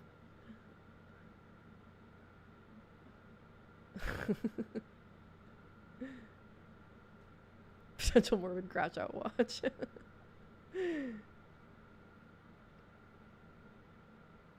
The mimicry element is pretty much there from day one. The mimicry element is there from day one because they're traditionalists of a type, they're like hearkening back to some fake version of, this like nostalgic fantasy they've cooked up about what things used to be like. But all sorts of people do that. That's kind of what nationalism is. And I think that part of the reason it's really important to come up with a more functional definition of fascism is so that we can differentiate it from liberalism, or so that we can just go ahead and be honest and call them the same thing, that they're like part of the same. Because like I, like with my videos on fascism on YouTube, I think that this is understandably, I get it, but it's one of the things that people misunderstand about what my argument is, because like what I'm trying to say is that when Kamala Harris calls Trump fascist, she means a different thing than than people who say that the United States has always been fascist. Quite obviously, Kamala Harris does not believe that the United States has always been fascist. Otherwise, she wouldn't be calling Trump fascist and differentiating herself from what he's doing, you know? So, like the United States has done all sorts of unbelievably just like immoral activities that all fall in line with how people are comfortable defining fascism, you know? But there's a fogginess there that allows, sort of centrist liberal, I don't know, like American nationalists, like normal nationalists, I guess, to claim that what they're doing is something fundamentally different from what fascists do, you know? That's a fucking problem. That's a problem. That's like a really clear and present problem in our definition of fascism, I think, you know? I think we struggle and don't cancel me for using this word, but we confuse fascism for the kind of degeneracy that leads to fascism. Yeah, maybe, you know? Yeah, like this is a problem. This is not like, you know, nitpicking. This isn't semantics. Sometimes semantics are important, you know? It's not good for, certainly for any kind of leftist cause, for a word, like a piece of vocabulary that is central to any advocacy that we practice to be able to, for it to be able to be co-opted by liberal centrists is bad, actually, you know? Anyway. Lord. This doggy.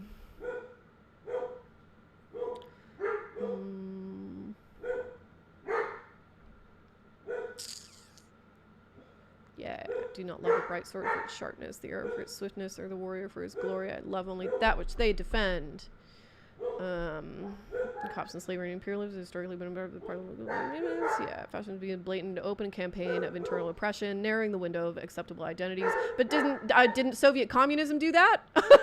You know, like, is that not what North Korea does? Is North Korea fascist? I don't think so. It's something like it. Right-wingers will certainly call North Korea fascist. Like, that's the other thing, that like this is also a word that can be easily co-opted by right-wingers.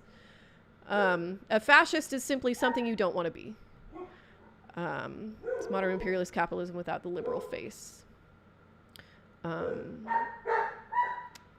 then I think like most of what my issue is that I need us to stop using the word fascist as if it is a coherent political ideology in the same way that something like communism or socialism or liberalism or even conservatism is, you know? Like there are modern evil people who I wouldn't consider fascists. Yeah, for sure. I agree the term is used in unhelpful, extremely self-serving ways. That's my general idea. Yeah, no, and I'm not like, you know, this is like this is like a sort of, like, I don't know, academic fixation of mine. I'm not trying to fight with you, and I hear what you're saying and do appreciate it and do not think it's like wrong or whatever.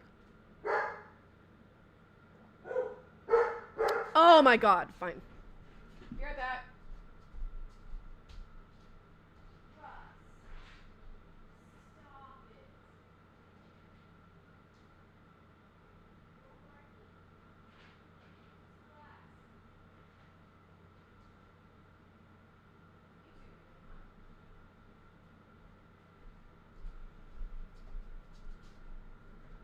Goodness.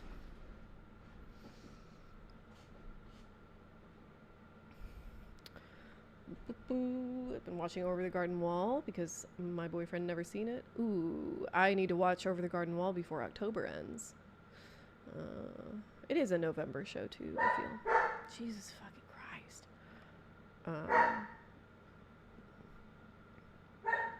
I wonder if the actual Babadook has seen Over the Garden Wall yet. Sorry, I'm just gonna warm out.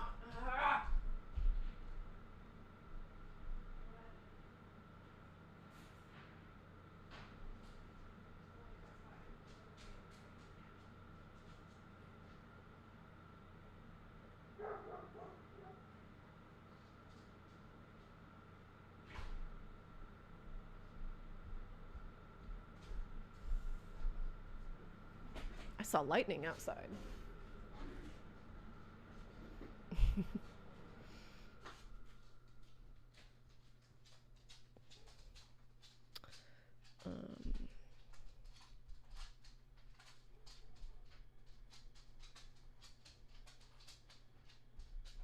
Fascism has always been purposefully superfluous, so to avoid judgment. Maybe.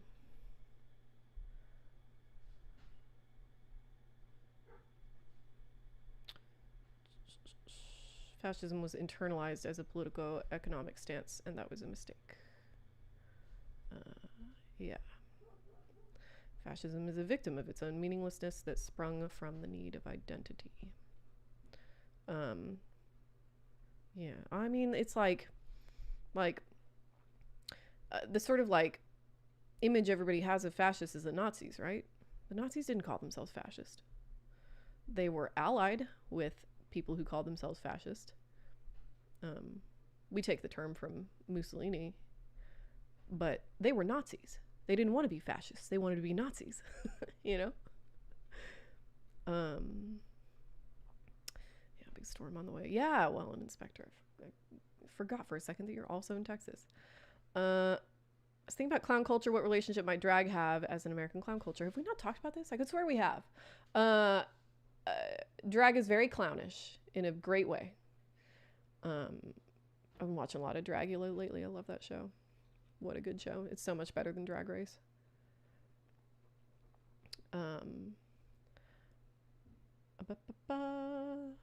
Thanks, Babadook. I hope when you come back, you will have done your homework and watched Over the Garden Wall.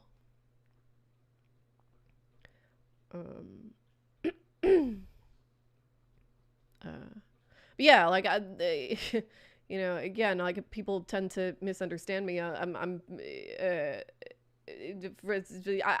don't know how you could possibly come to this conclusion if you actually watched and listened to what I'm saying or are familiar with any of the stuff that I generally say. But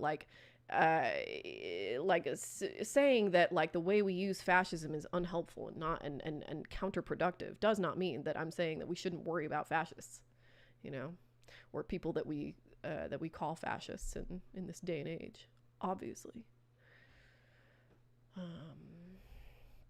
Mussolini created fascism to boast about an actual movement rather than whatever he felt like doing. You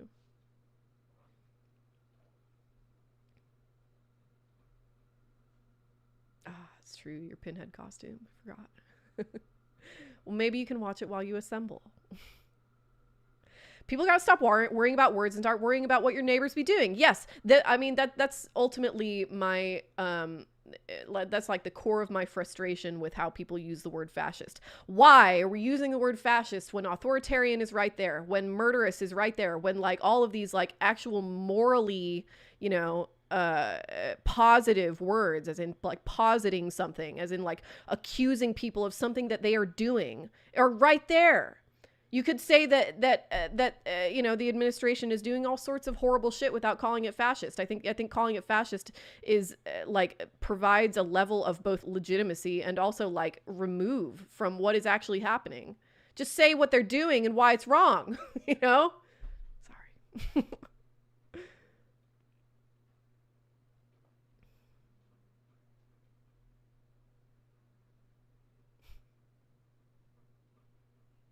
right. Bye, Kyle. Have a good snacky. Why fascist when you can call him a piece of shit waste of life? Yeah, exactly. Anyway.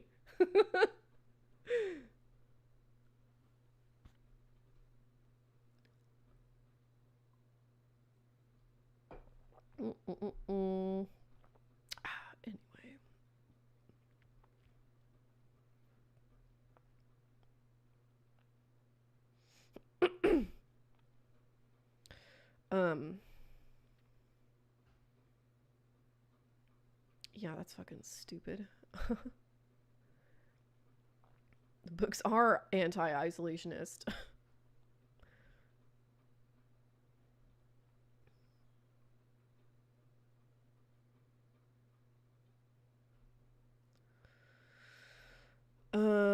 Tolkien could say better than us what conservatives believe in. Tolkien wasn't conservative, though. Not like you. Woo.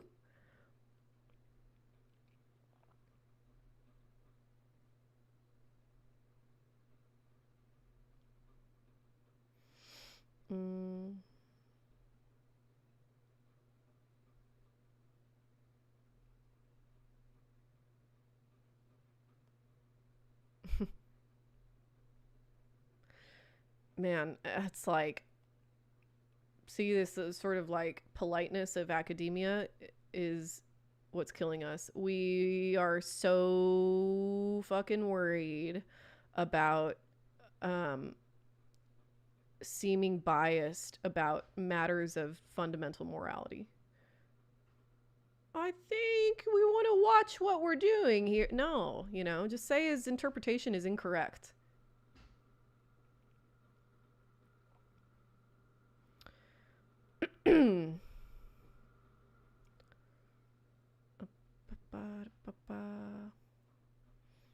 Fucking Rick Santorum has a better interpretation of Lord of the Rings than J.D. Vance.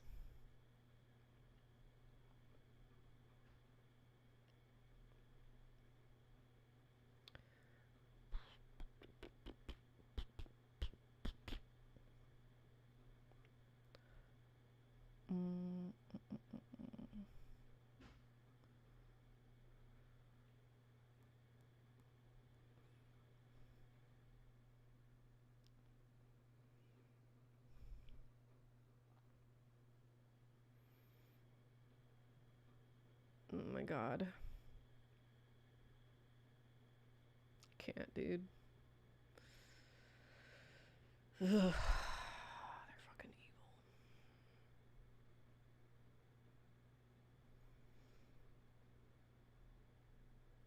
I'll save this. Oops. Jesus Christ, that was scary. I'll save that for the end too.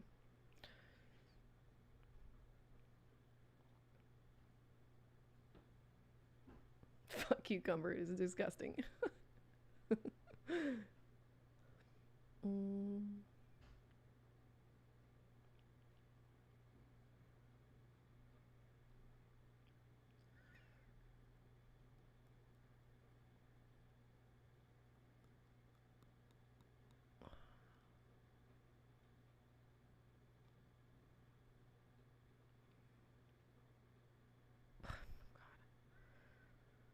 I hate everybody, I think. Some believe. No. No, when you don't have a source, you don't get to say some believe. When you have one person saying a thing, you don't get to say some believe. No. I hate it. Donald Trump's disappeared again. Goodness gracious. Not been seen in public today. A bizarre coincidence. Let's see.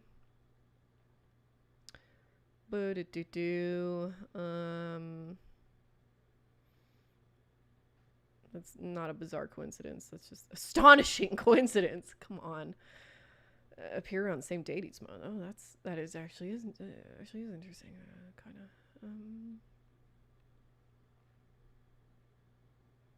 Yeah, this motherfucker's dying. I hope it hurts.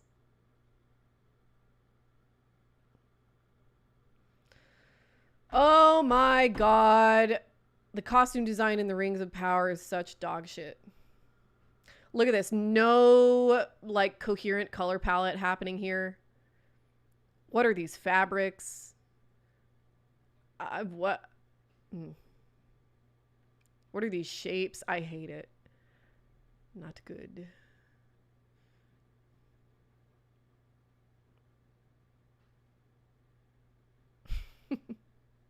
Hi, Frederick.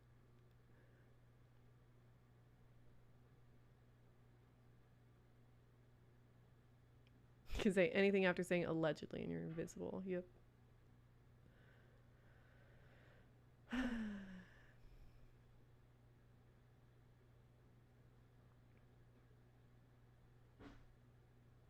Why are there noises happening around my house? Is it just because it's windy outside? I hope so. I'm gonna hop off here and in a minute after I'm done reading through all this. Oh my god. I don't know if it's just that I am reading more and have been like growing as a person, maturing, I guess, over the past several years, but like why does it seem like nobody can fucking write? And everybody just has like the barest form of literacy whatsoever. Why we wrote this? J.R.R. Tolkien's Lord of the Rings has become entangled in culture war sparring. Yet some say the text has universal qualities that transcend politics. Does anybody have a brain in their skull? Can we not expect anybody to think harder than these two sentences right here? I hate it. I hate it so much. I hate it. Hi. Hello. What's up? Yeah, just calling to say hi. Oh, okay. You're on stream. Say hello. I don't. I just wanted to see how the adventures of babysitting went today. Oh, they fine. They're fine. It's fine. Yeah, he's outside right now. I hear him barking out there. So yeah, I've been like watching him closely, and I don't think he is able to get through my impassable barrier. Yeah. So it'll be fine for now, but yeah, it probably won't last forever. He'll figure it out eventually. Alright, well, Oh my god, sirens. yeah, it's fucking crazy. Jesus. See you later. Love you. Okay, love you, bye.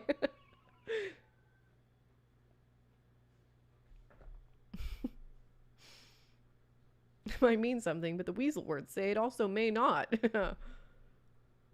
Mm-hmm.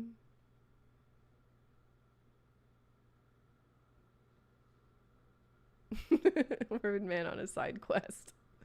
His entire life is a fucking side quest. I think he's off to his Buhurt practice right now. Mr. Morbid has picked up a new hobby where everybody dresses up in medieval armor and like hits each other with fucking axes and swords until someone falls over. He found the sandwich.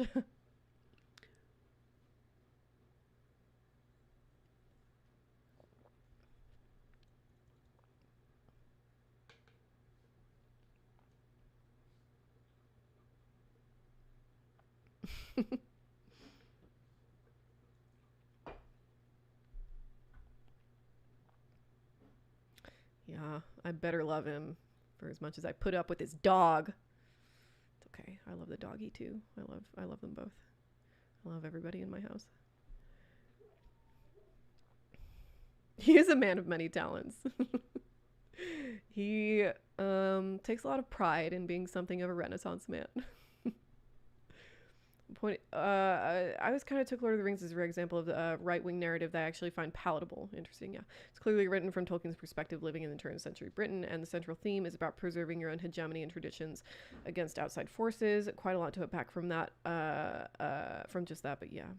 Yeah, I don't think it's like out of pocket to describe Lord of the Rings as like a traditionalist or even conservative story. In the same way that like I have said that like there are a lot of opinions I have that if you reframed them, or if it was a said by somebody else, would be considered very conservative. I do think that like cultural cohesion and a sort of common understanding of tradition and a respect for the same is important. It's just that we should abandon tradition as soon as it and like I don't know if you were here, James, earlier when we were talking about Tolkien's personal politics, but he described himself as more anarchistic, and I am an anarchist. And anarchism, unlike communism, kind of the thing that opposes it to communism, is an understanding of cultural diversity being really important, actually, and that people shouldn't be trying to like impose their expectations of how society should look like on each other. That there should be a diversity of kinds of people who think that different ways of being human are the correct way to be human, and that like our ability to tolerate that in each other is the meta morality, you know?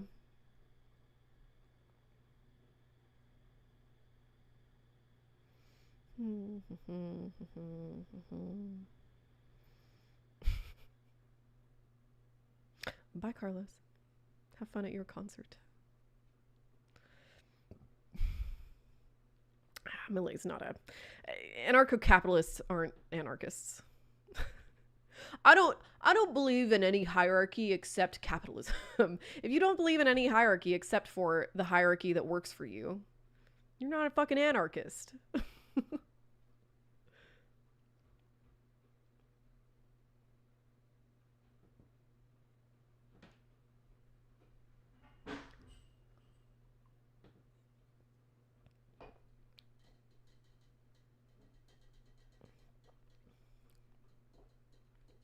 ANCAPs love Lord of the Rings because ANCAPs are not very intelligent people.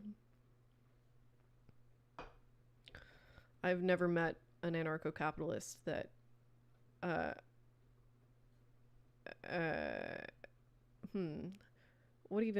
even would I, like, who wasn't just a huge fucking baby, you know? just like didn't obviously know fuck all about shit. Just like literally don't know facts and live in a fantasy world. Yeah, Mexican ANCAPs are just narcos, no? Mexican ANCAPs are just nihilists. They're very scary.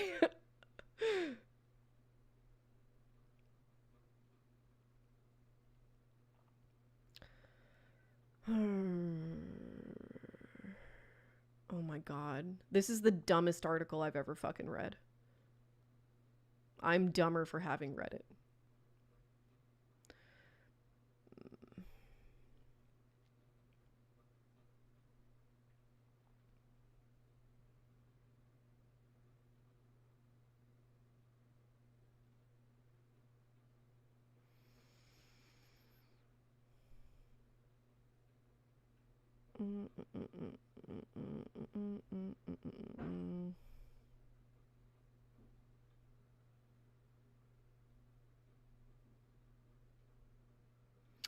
Okay, fine. It's not the dumbest I've ever read.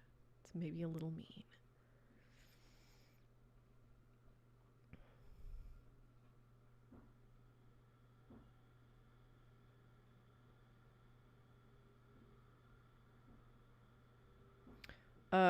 No, this is not, I am not researching Rings of Power. I am researching the Ring of Power. Just the one. Just the one. After the Gollum video is the sort of capstone Lord of the Rings series video about the ring itself. And that's what I'm busy with today.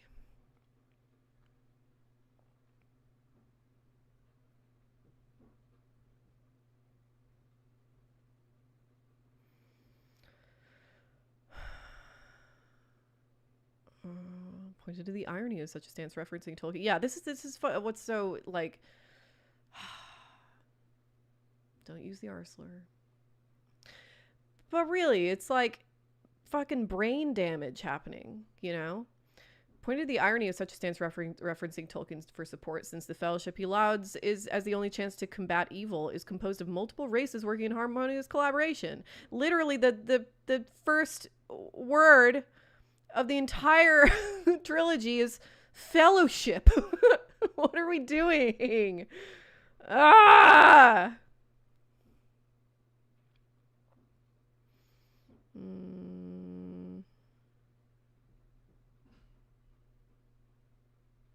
Oh, get over yourself, Rachel Maddow. Oh my god.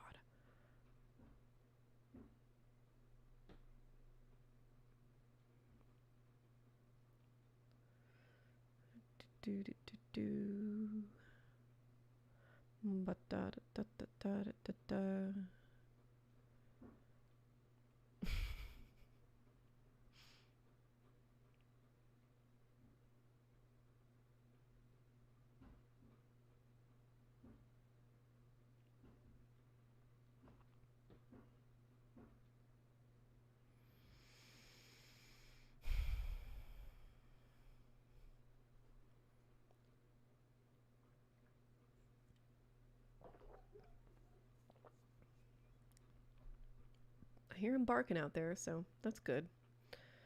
He has not run away from home.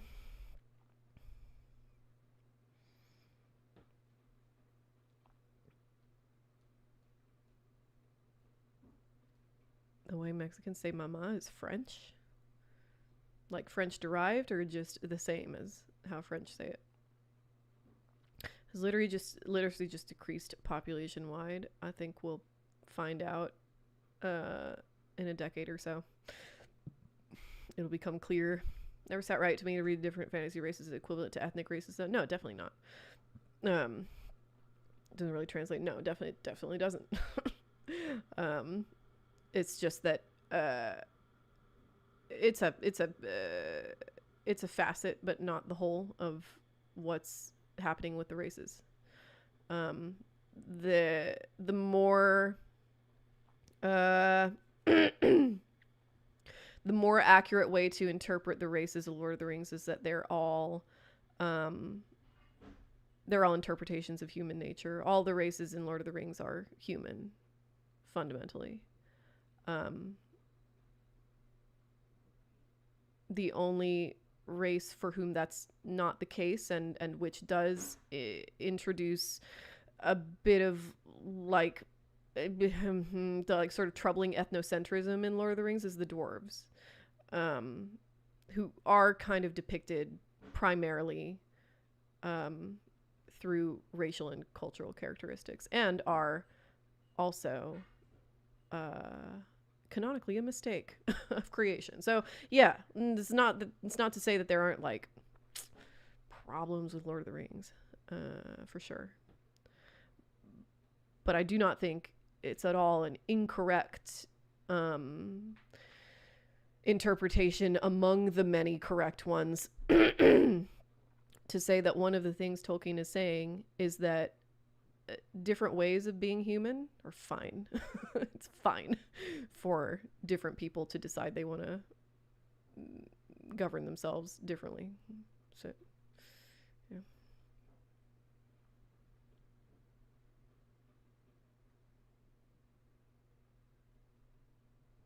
The library tour. I can't pick up my camera, and my camera is attached to a wire. There's a cable here. There are cables involved. I can't just pick it up and move it elsewhere. Okay.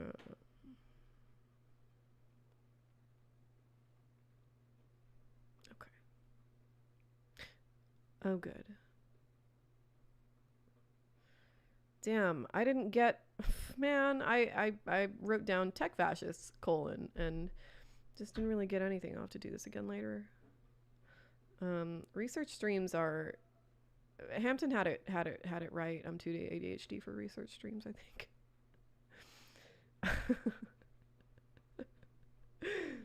Procrastination and worry. True.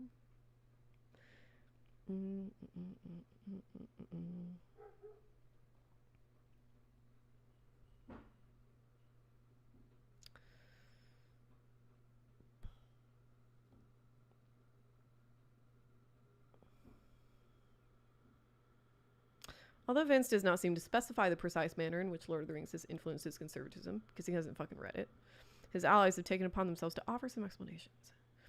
Unrelated to his conversion. Not unrelated. Okay, yeah.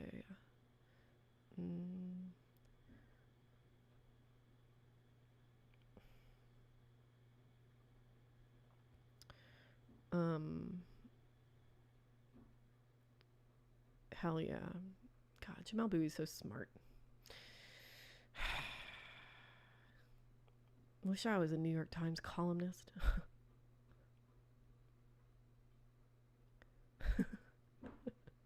She definitely didn't.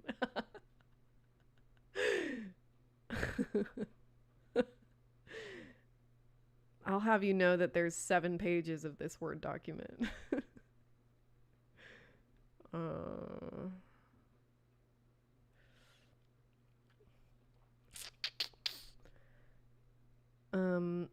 Contrary to what many people believe, the One Ring isn't a MacGuffin. It isn't an otherwise meaningless object that exists only to advance the plot. It is instead a real force in the world of the story. It is the essence of evil, a presence that can only poison and corrupt. Yes.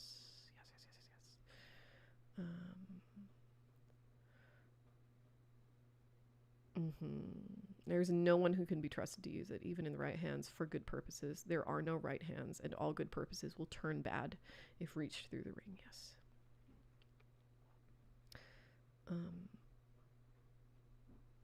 It has a will of its own. Yep.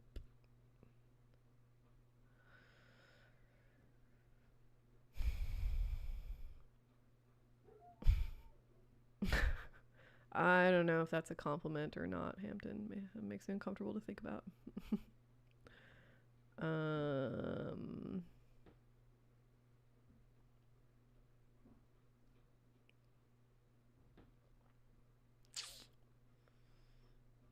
Yeah.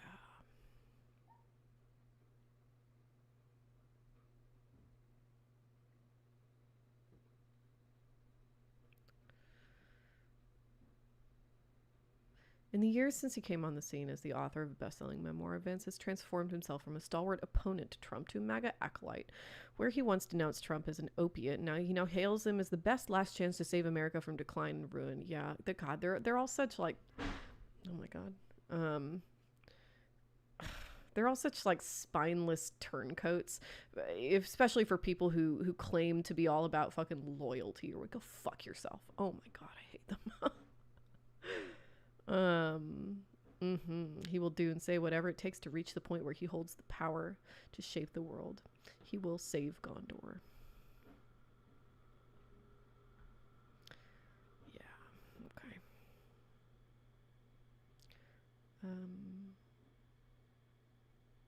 Do we read this?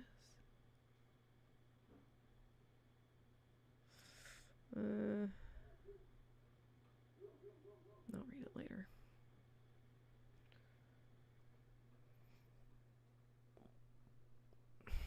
JD is so fake, yes.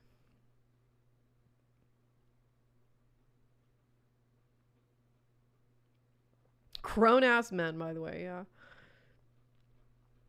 So you weren't warned.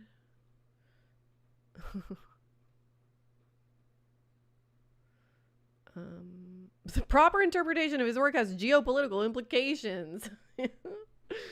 It's true. Oh. You know what I should have done? You know what I should have been doing this entire stream? I should have been looking up clips. Y'all want to see like a incredibly cringe clip?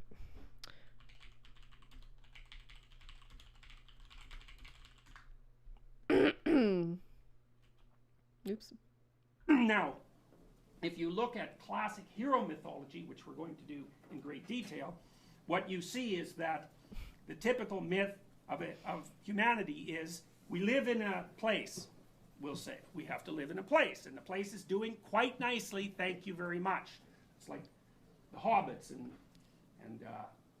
Frodo, right? The first one, the Lord, what was it called? The Hobbit. Yeah, the Hobbit. Okay, so you got the little shire there, right? It's all peaceful. It's full of these little people who are a little on the arrogant side. They're kind of dopey. They have no idea what the hell's going on in the outside world, but they think that's okay. They think, peculiar people are concerned about that sort of thing. They got their little happy paradise going. They live a long time. They eat a lot. They party a lot.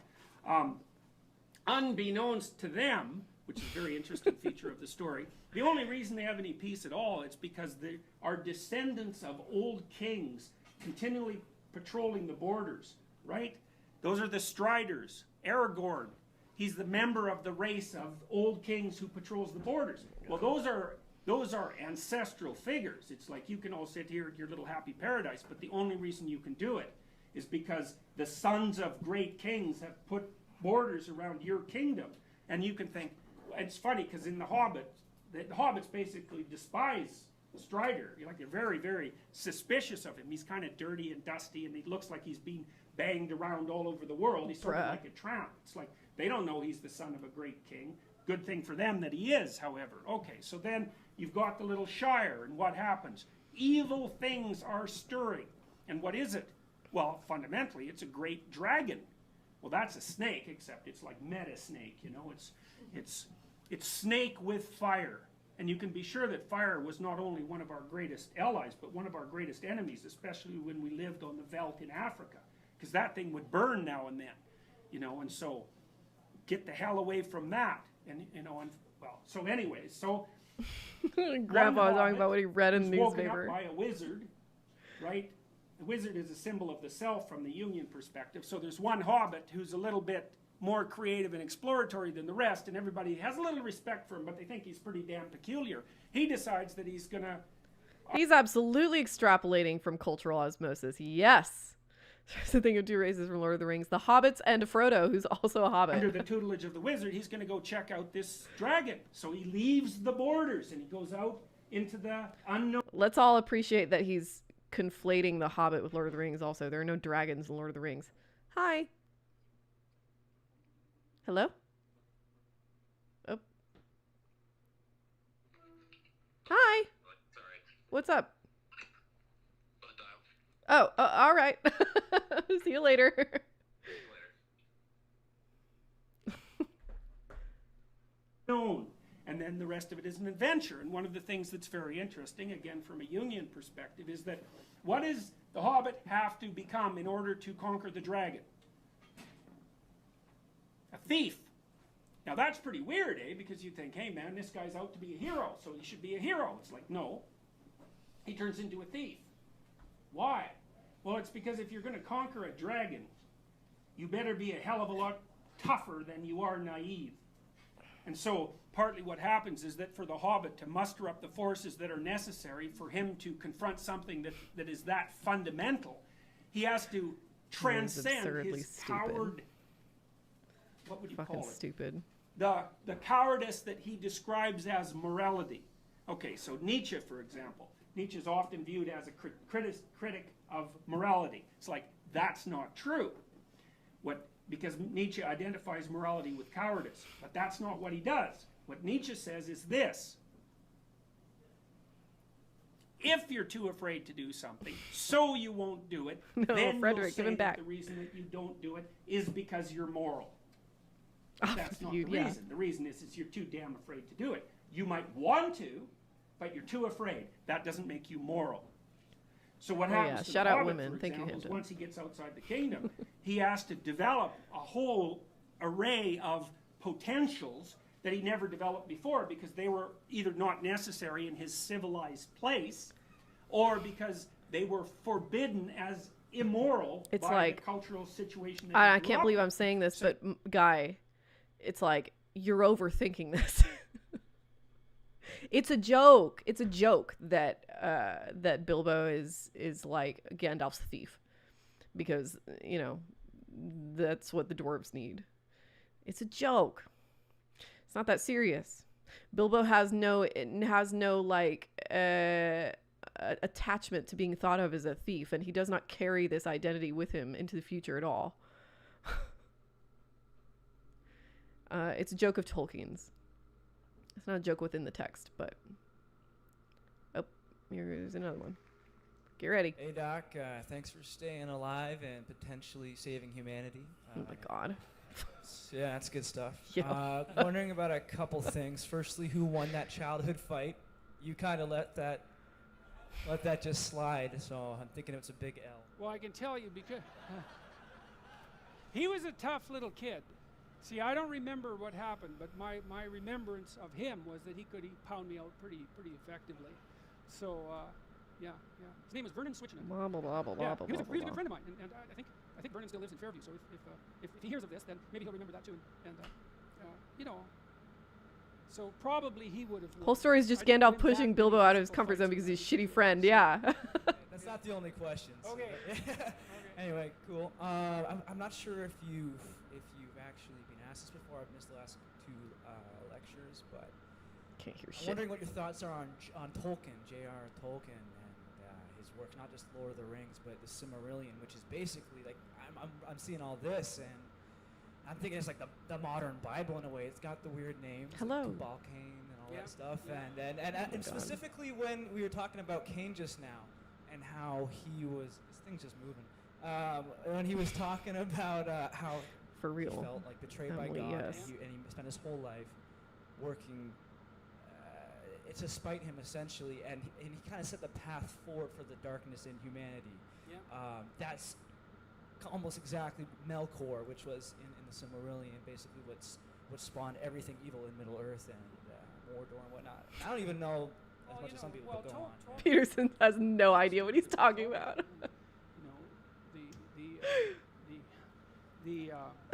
Make something up, shit. Hobbit is a retelling of Beowulf in large part. And that's a dragon. No, not really. And so the reason that Tolkien and Rowling, for that matter, are so popular is because they've done a very good job of making the old myths new. And well, look what's happened with the Marvel series. It's the same thing with Star Wars and all of that. Is that you can't not respond to these stories. Now you're going to find them in one form or another, and sometimes, well, with the biblical stories, for example, the meaning of the mythological content has become invisible. That's partly the death of God that Nietzsche was referring to. But that doesn't mean that the stories themselves vanish because people have an eternal hunger for them. Now, the problem with them emerging in, let's say, more literary or less sophisticated form, let's take the Marvel movies as an example, is that they're not surrounded by an articulated culture the same way the biblical stories are. So, for example, Charlotte, yeah, he literally doesn't know fuck about Lord of the Rings. Which is so bizarre as a person who claims to be like into myth and whatever. You know? Man, there's a there's a particular perhaps but more comprehensibility. It's not a that is not a critique of Tolkien. It's not a critique of anybody who's drawing on mythological stories. There's a particular Jordan Peterson clip about Tolkien that I really do need to find. Where is it at?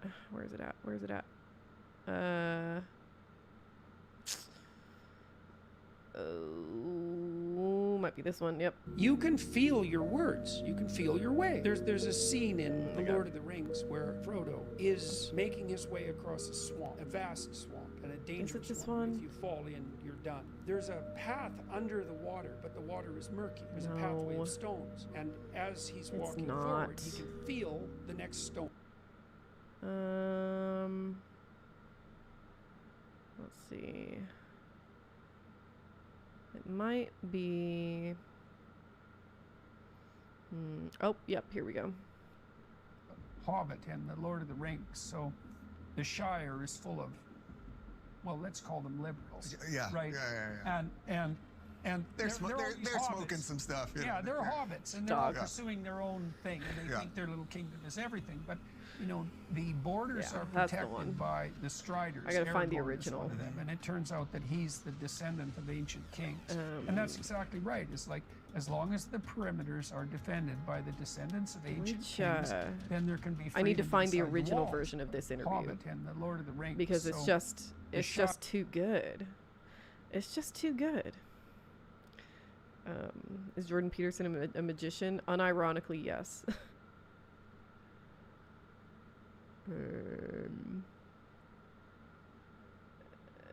He's a magician. He's practicing magic. You know, he has chosen a thing that he wants to be. He's chosen a position he wants to take, and an image he sees for the world, and he's enacting it at any cost. Magic. So the first thing you learn in a year of any kind of arts degree, that stories have been passed down, retold, and reinterpreted all of history. Yeah, it's such a base level. Man, there's a Jordan Peterson video somewhere in my future, I think. He's like this guy who so obviously wants to be a critical theorist, but just doesn't have the chops for it, you know? That's why he hates critical theorists so much. It's why he hates postmodernists so much, is because they came up with his ideas earlier than him. They came up with his ideas first. And he's like, getting their sloppy seconds, and he doesn't want anybody to realize that, you know? Everything he says is postmodernist. He's a fucking postmodernist. He's a fucking postmodernist atheist, you know? He thinks that things can be simultaneously true and not true. That is a postmodernist idea. Holy shit. It makes me so mad. It's so frustrating. It's like, and it's, like for him to just claim that it's all him. It's all his idea. It's all his stuff.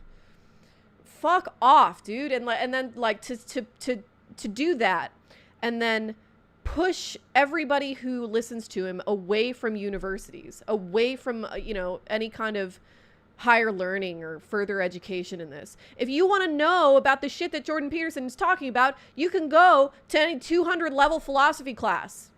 Fuck.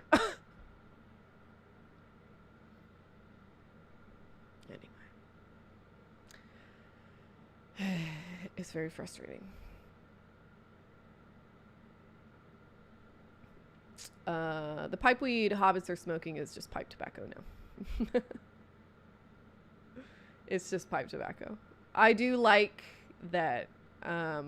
It seems like the interpretation in the movies is that it's actually some kind of cannabinoid, but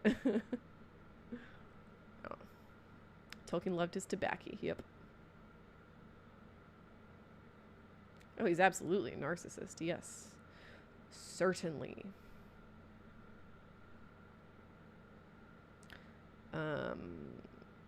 Okay, I'm gonna take off. It's 8:30. I'm getting hungry. I think next time I will do more Silent Hill. I think this weekend is gonna be very fruitful for writing, so I'll get it out of my system. I hate you for this. Hate you too, Hampton. All right. Bye-bye.